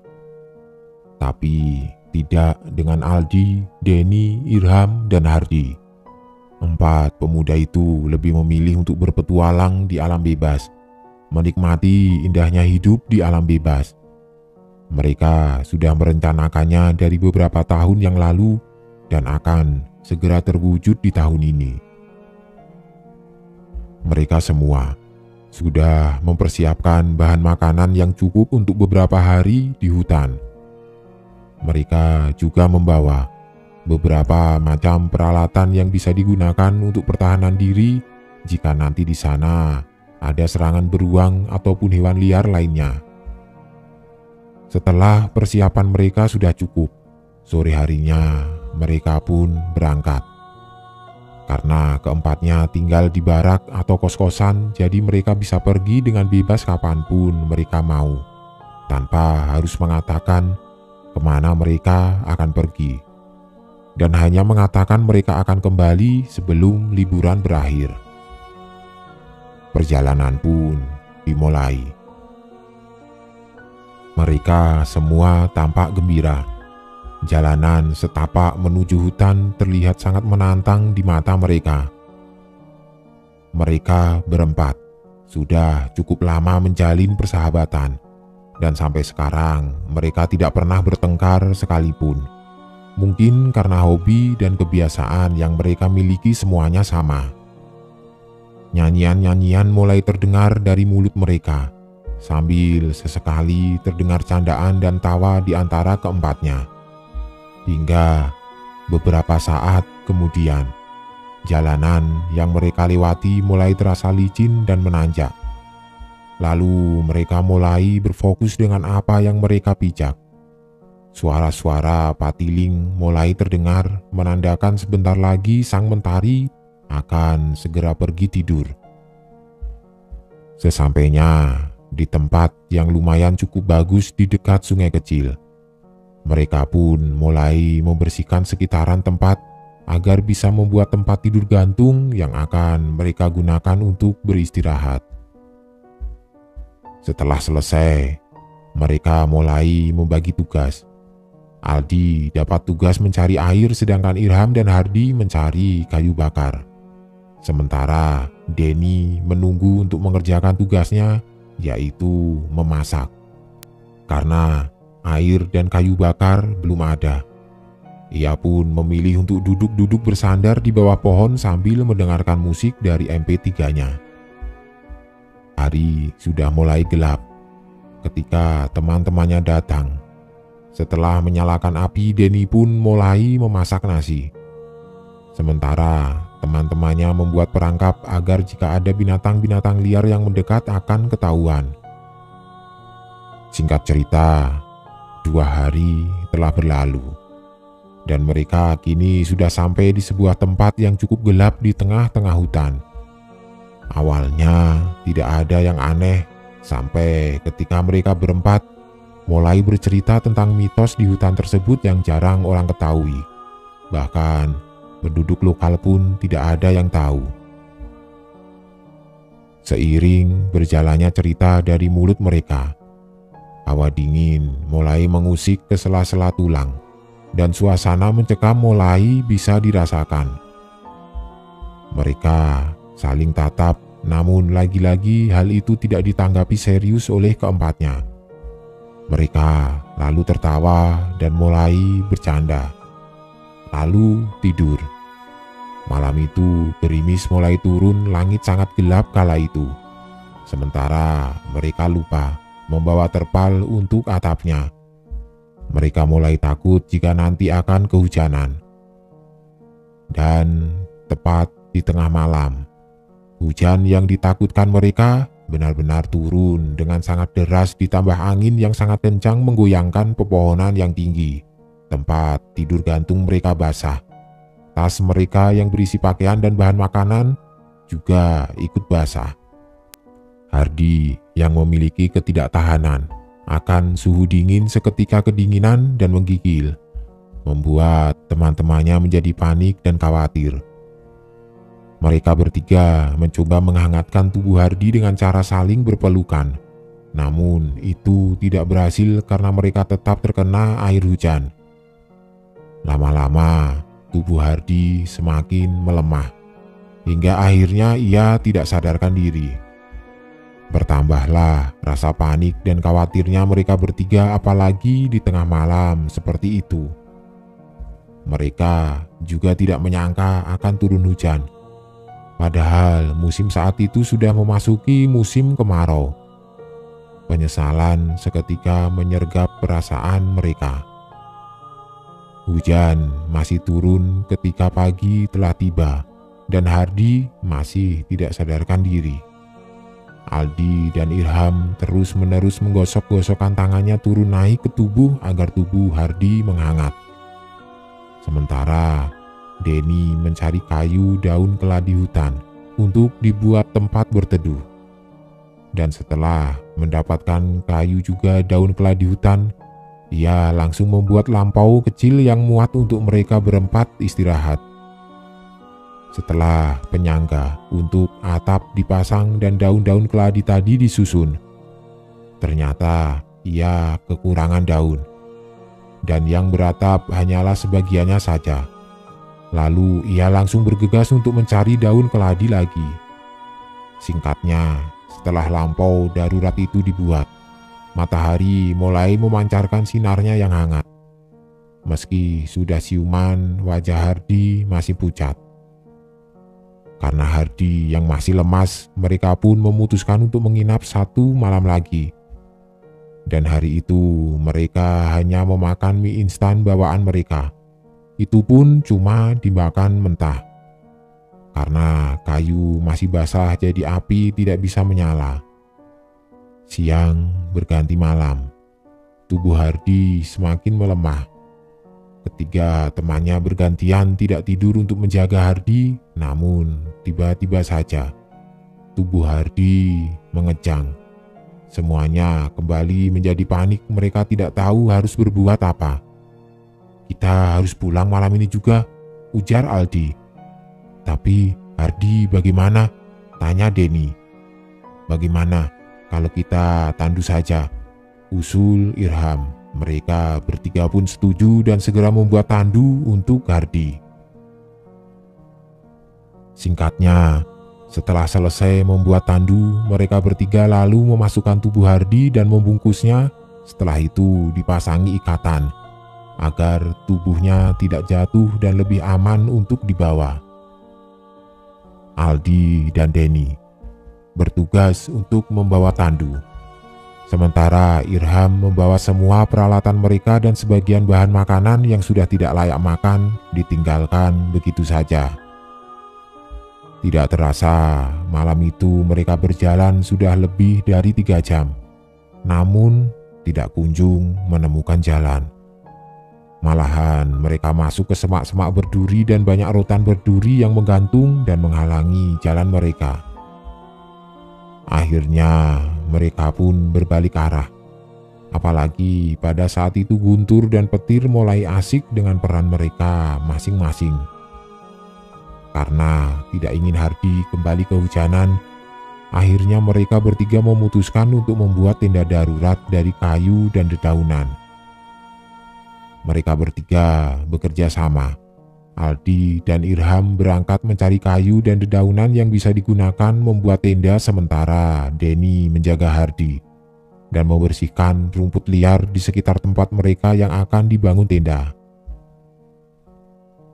Saat sedang menebang pohon kecil, Denny menemukan sesuatu mirip rambut yang panjang tersangkut di pohon tersebut. Bulu kuduknya seketika merinding. Lalu ia segera mendekati Hardi. Ia memeluk Hardi untuk menyembunyikan wajahnya. Saat itu ia benar-benar takut. Entah berapa lama ia dan Hardi menunggu. Namun sampai pagi tiba, Aldi dan Irham tidak kunjung datang. Saat sudah pagi, barulah Denny memberanikan diri untuk memastikan apa yang ia lihat tadi malam. Dan ternyata di pohon kecil itu sudah tidak ada apa-apa. Apa iya ya, itu cuma hayalanku saja, gumamnya. Kemudian Denny berteriak memanggil teman-temannya yang tidak kunjung juga kembali. Hening, tidak ada sahutan sama sekali. Denny mulai takut jika teman-temannya tersesat saat sedang mencari bahan untuk mendirikan tenda darurat. Tiba-tiba terdengar suara dari Hardi. Denny bergegas menghampirinya. Rupanya Hardi telah bangun dan ingin mencoba duduk. "Kamu berbaring saja, Har. Nanti kalau dipaksakan duduk malah tambah sakit," ujar Denny. "Yang lain kemana? Kenapa belum kembali?" tanya Hardi. "Aku juga tidak tahu, Har. Aku malah takut mereka berdua tersesat," jawab Denny. Mendengar jawaban Denny, Hardi menjadi panik. Itu terlihat dari raut wajahnya. "Kamu tenang saja, nanti mereka pasti akan kembali," ucap Denny menenangkan. Di lain tempat, Aldi dan Irham rupanya baru saja diserang oleh macan dahan berukuran sedang. Mereka berdua terluka lumayan parah, dan seekor macan dahan telah mati tidak jauh dari keduanya. Akhirnya, mereka berdua pun menyusuri jalan yang telah dilewati tadi malam. Rupa-rupanya tidak jauh dari sana ada lampu yang dibuat oleh Denny sebelumnya. Dan barulah mereka menyadari kalau selama 3 jam mereka berjalan sambil membawa Hardi tadi malam itu, rupanya hanya keliling-keliling tempat itu saja.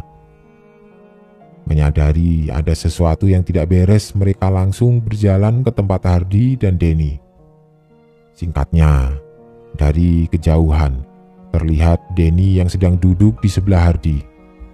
Kedua pemuda tersebut langsung mempercepat langkahnya. "Astaga, kenapa kalian luka-luka seperti ini?" tanya Denny. "Panjang ceritanya, Den. Rupanya tadi malam kita tersesat di jalan. Di sana itu ada lampau yang kau buat kemarin, Den," ujar Aldi. "Parahnya lagi, macan dahan mulai berdatangan. Ini kami luka-luka diserang macan dahan," tambah Irham. "Lalu rencana selanjutnya apa?" tanya Denny yang ketakutan, karena ia sadar dirinya tidak akan mungkin bisa hidup jika diserang oleh hewan-hewan liar di hutan itu. "Kita butuh makanan untuk tetap bertahan hidup," ujar Aldi. Denny meraih tasnya, dan di sana tinggal beberapa bungkus mie instan dan juga sekaleng sarden. Tidak ada yang lain lagi, karena memang hanya itu yang tidak rusak saat di malam mereka kehujanan parah itu. Mie tinggal sedikit, bahkan beras pun kita sudah tidak punya. Sementara Hardi juga butuh makanan supaya dia bisa sembuh. "Kalian saja yang makan, aku bisa menahannya. Karena kan kalian berdua yang mengangkat Hardi dan butuh tenaga dan makanan yang banyak," ujar Denny. Tapi teman-temannya tidak mau jika hanya Denny yang menahan lapar. Dan setelah perdebatan panjang itu, akhirnya mereka memutuskan untuk memasak semua mie instan yang ada 3 bungkus lalu memakannya bersama-sama. Setelah makan, mereka pun memulai perjalanan. Tidak lupa mereka juga memberi tanda di sepanjang perjalanan untuk memastikan mereka tidak hanya berkeliling di tempat yang sama. Namun buktinya, sampai matahari terbenam pun mereka tetap kembali lagi ke sana, dan kalaupun berpindah tempat, mereka akan kembali ke tempat di mana terdapat lampau buatan Denny. "Ah, sudah seharian kita berjalan, tapi akhirnya kembali lagi ke sini," ujar Denny kesal. "Kakiku rasanya sudah tidak sanggup lagi melangkah," ucap Aldi. Dan malam itu pun mereka akhirnya beristirahat di lampau yang pernah dibuat Denny, dan menambahkan kayu-kayu untuk dindingnya, agar jika ada hewan buas datang mereka akan langsung terjaga. Malam itu mereka lalui dengan perut kosong. Saat tiba giliran Aldi berjaga, ia melihat sepasang mata yang menatapnya dari balik pohon. Aldi meraih pisaunya. Perlahan-lahan ia yakin jika yang mengintip di kejauhan itu pastilah binatang buas penunggu hutan. Namun ternyata saat didekati, tampak seorang wanita dengan rambut yang panjang terurai. Siapa kamu ini?" tanya Aldi. Wanita itu hanya diam sambil menatap Aldi. Di sekitar mulutnya tampak noda merah yang entah berasal dari mana. Lalu dengan santai, si wanita berjalan pergi meninggalkan Aldi yang masih mematung menunggu jawaban atas pertanyaan itu. Pertanyaan yang ia lontarkan tadi pada si wanita misterius. Aldi kembali ke lampau. Aneh. Hanya kata itu yang bisa terucap saat Aldi mengingat kembali si wanita. Singkat cerita, pagi ke-10. Mereka masih berada di tengah hutan dan di tempat yang sama. Sementara Hardi sudah mulai membaik dan bisa kembali berjalan. Pagi-pagi sekali Denny sudah pergi mencari buah-buahan di sekitar tenda mereka. Dan ketika ia pulang, ia membawa pisang bangkaran. Pisang hutan rasanya kelat, banyak bijinya. Tapi kalau masih muda enak dibakar atau juga digoreng dengan tepung sajiku. Tumbuhnya juga tidak ada di perkampungan. Bangkaran muda yang dibawa Denny ia letakkan di dekat lampau, lalu ia menghidupkan api untuk membakar bangkaran muda tersebut. Sementara Aldi dan Irham sedang berusaha mencari jalan untuk pulang. Denny terlihat asik meniup-niupi api tanpa ia sadari bahwa Hardi sudah tidak ada di dalam lampau mereka. Dari kejauhan terdengar suara seseorang yang berteriak minta tolong. Denny yang mendengar suara tersebut langsung berdiri dan mengamati di sekitarnya. Sekali lagi, suara teriakan kembali terdengar. Dan akhirnya Denny memutuskan untuk mencari ke arah sumber suara yang ternyata berasal dari Hardi. Rupanya Hardi baru saja diserang seekor ular piton yang cukup besar. Denny langsung menolong Hardi. Ia mencoba membunuh ular tersebut. Dan setelah beberapa saat pergelutan, akhirnya ular itu berhasil dibunuh. "Kamu tidak apa-apa kan, Har?" tanya Denny sembari menarik tubuh panjang si ular. Hardi mengangguk lemas. Tubuhnya yang baru saja pulih itu langsung terasa lemas setelah dililit ular. Untungnya nasib baik masih berpihak padanya.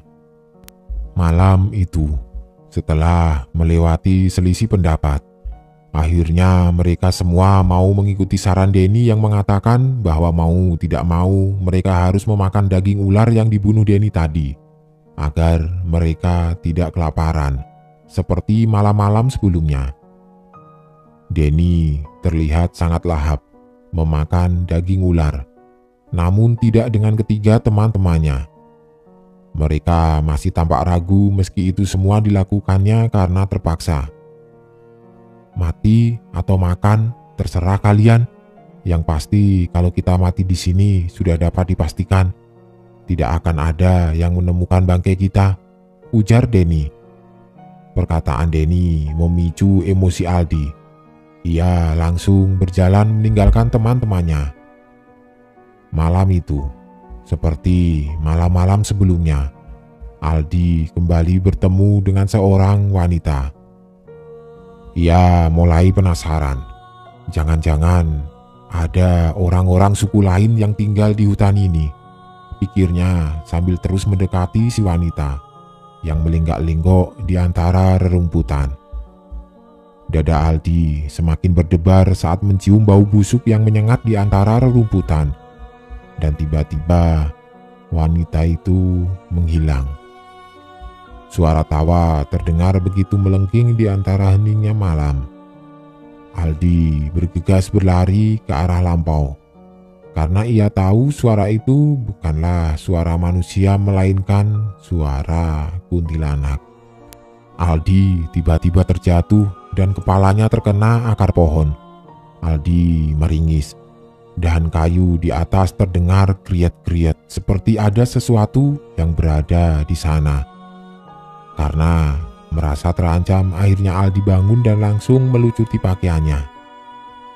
"Ibuku sebentar lagi akan datang," ujar Aldi gemetar. Lalu terlihat dari kejauhan seseorang keluar dari lampau. "Kamu di sanakah, Al?" tanya suara yang tidak lain adalah Irham. Iya, jawab Aldi. Irham berjalan ke arah Aldi, dan ia sangat kaget ketika melihat Aldi yang sudah polos tanpa sehelai benang pun. "Astaga, kelakuanmu Aldi," bentak Irham. Ada hihi tadi," jawab Aldi gemetar. Hihi apa? Kalau berbicara itu yang jelas," ujar Irham lalu meninggalkan Aldi yang masih memunguti pakaiannya. Suara tawa tadi sudah menghilang. Tinggal ketakutan yang semakin terasa oleh Aldi. Keesokan harinya, mau tidak mau mereka harus memakan daging ular lagi. Karena sudah mencoba berburu, namun peralatan yang mereka gunakan tidak memungkinkan untuk bisa menangkap hewan buruan. Aldi masih berbaring saat teman-temannya akan pergi. Wajahnya terlihat pucat dan tubuhnya juga menggigil hebat. "Sudah 10 hari lebih kita di sini. Makanan tidak ada, peralatan kita semuanya tidak ada yang bisa digunakan untuk menangkap buruan. Apalagi yang akan kita harapkan? Kita harus pergi dari sini. Kita harus menemukan jalan pulang," ujar Irham. "Tapi kita sudah mencoba ke sana kemari mencari jalan. Tetap saja kita akan kembali lagi ke sini," kata Denny. "Lalu mau sampai kapan kita di sini? Mau sampai mati?" tanya Irham. Lalu setelah berdebat, mereka akhirnya menyiapkan segala barang bawaannya untuk mencari jalan.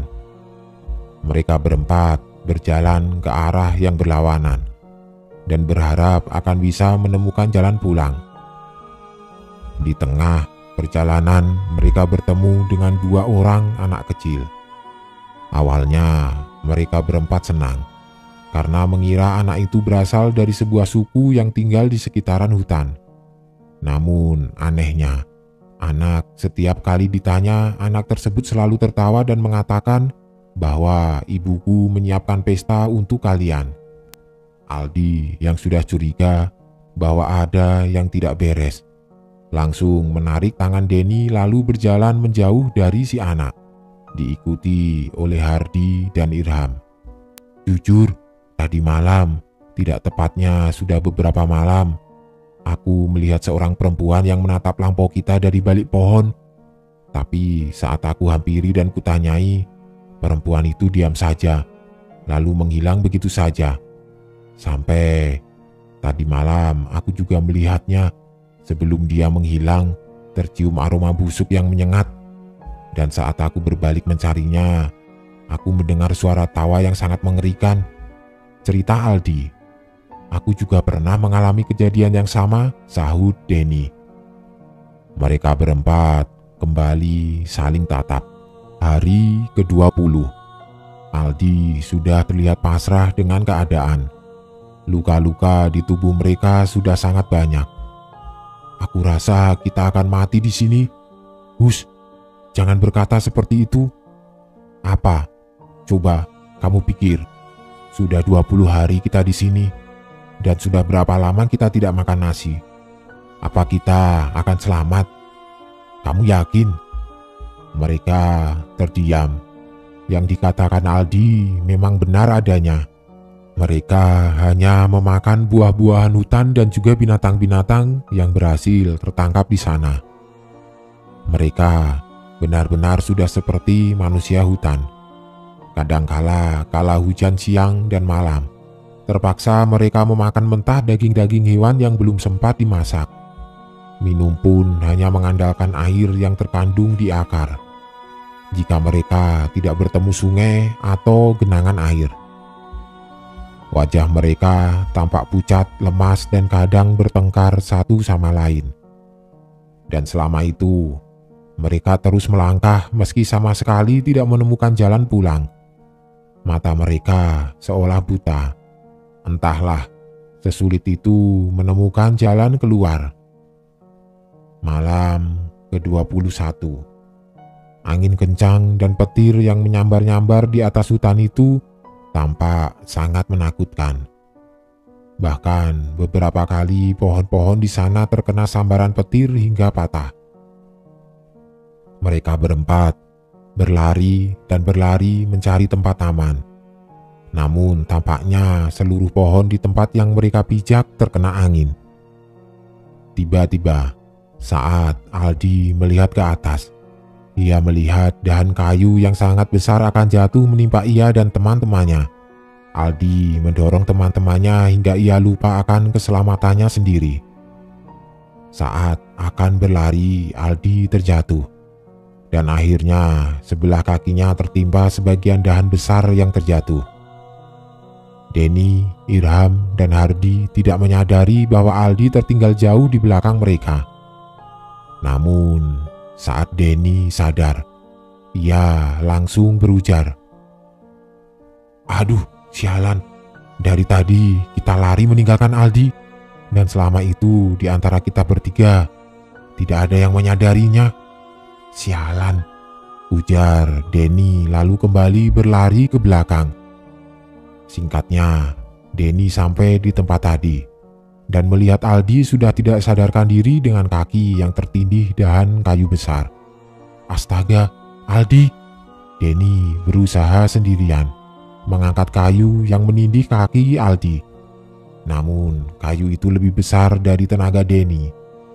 Tidak menyerah dengan keadaan, Denny mencoba mendorong kayu itu, namun tidak bergeming sedikit pun. Denny berteriak. Air matanya mulai mengucur saat mengingat bahwa tadi Aldi seperti itu karena menyelamatkan dia dan teman-teman. "Sial, sial, sial!" teriak Denny lagi. Ia kembali mencoba mengangkat kayu tersebut, namun lagi-lagi tidak berhasil. Ketika Irham dan Hardi datang, mereka juga langsung membantu Denny, tapi kayu hanya bergeser sedikit. Selama 2 hari mereka mencoba memotong bagian pangkal kayu tersebut agar kaki Aldi bisa terlepas dari tindihan kayu. Tapi proses pemotongan kayu yang seharusnya selesai dalam beberapa jam saja itu terhambat karena pisau yang mereka bawa rusak. Denny menyuapi Aldi yang wajahnya sudah sangat pucat. Tubuhnya menggigil karena menahan sakit teramat sangat di kakinya.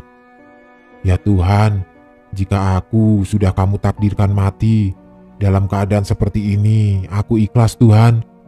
Tapi tolong selamatkan teman-temanku," teriak Aldi. Pasrah, air matanya pun seperti sudah kering, hingga tidak ada lagi tangis di matanya. "Hus, jangan bicara seperti itu Al. Akan kami pastikan kamu selamat," ujar Denny. "Walaupun kakiku berhasil terlepas dari kayu ini, aku yakin aku pasti akan cacat seumur hidup. Aku juga akan menyusahkan kalian. Sedangkan kita belum juga bisa mencari jalan." Meski bibir Aldi tersenyum, tetapi wajah sedihnya tidak bisa disembunyikan. Memasuki malam ke-25. Kaki Aldi sudah berhasil dikeluarkan dari tindihan kayu. Namun, mereka sangat syok saat melihat keadaannya. Tulang kaki Aldi remuk dan hancur. Bau busuk juga tercium dari sana. Bahkan sebagian bawahnya sudah dikerubungi belatung. Aldi sendiri pun jijik melihatnya. "Aku tidak ingin hidup, aku tidak mau cacat," teriak Aldi histeris. Ia merebut pisau rusak yang dipegang Irham. Aldi bermaksud untuk memotong kakinya sendiri. Denny dengan cepat merebut pisau tersebut. "Kamu harus tetap hidup untuk orang tuamu, juga kami, sahabat-sahabatmu," ucap Denny. Saat mereka semua tertidur, lagi-lagi Aldi melihat sosok wanita. Wanita itu berjalan mendekatinya. Wanita berambut panjang dengan parasnya yang sangat amat cantik tersebut berdiri di depan Aldi. "Aku menyukaimu," ucapnya pelan. Suaranya yang indah berhasil menenangkan Aldi. Lalu si wanita menunjuk ke suatu arah. Dan saat Aldi fokus pada arah yang ditunjuk si wanita, ia tidak sadar kalau si wanita itu sudah menghilang. Aldi membangunkan teman-temannya.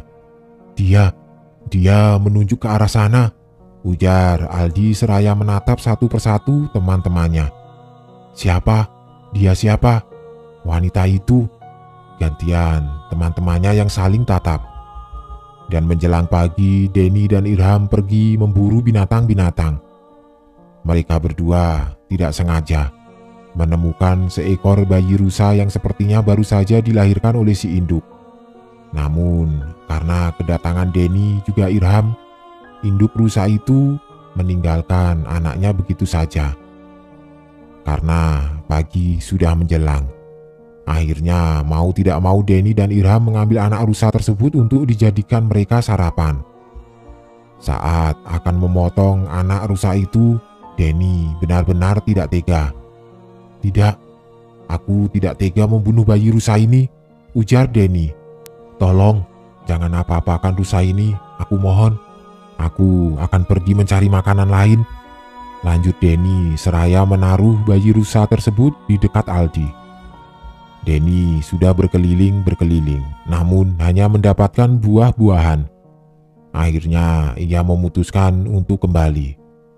Di sana tampak Aldi memberikan bajunya untuk si anak rusa.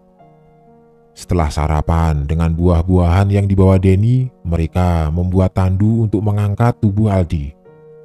Setelah tandu jadi, mereka memindahkan tubuh Aldi juga si bayi rusa ke tandu. Mereka mengikuti arah yang ditunjuk oleh Aldi.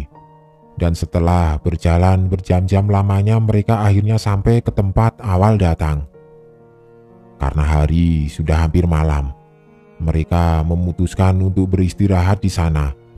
Wajah keempat sahabat itu tampak sangat bahagia. Mereka tidak henti-hentinya mengucap syukur pada Tuhan. Singkat cerita, pagi telah tiba. Mereka berempat langsung melanjutkan perjalanan. Saat sampai di dekat jalan, mereka melihat banyak orang-orang yang mendekati mereka. Akhirnya mereka ditolong dan selamat. Tapi nasib yang kurang beruntung menimpa Aldi. Kakinya diamputasi. Ia sudah tidak bisa lagi melakukan aktivitas seperti teman-temannya selain belajar dari rumah dan bekerja di rumah membuat kerajinan tangan. Ia ditemani bayi rusa yang diberikan Denny. Tampak sudah bisa menjalani hidup seperti itu. Ketiga temannya masih sering berkunjung atau membawanya makan di warung dan bermain bersama jika ada waktu. Pengalaman mereka tersesat selama itu dijadikan pelajaran agar hal yang sama tidak terulang pada orang lain. Dan hendaknya saat masuk ke hutan, kita selalu mengucap permisi, juga selalu bersikap sopan.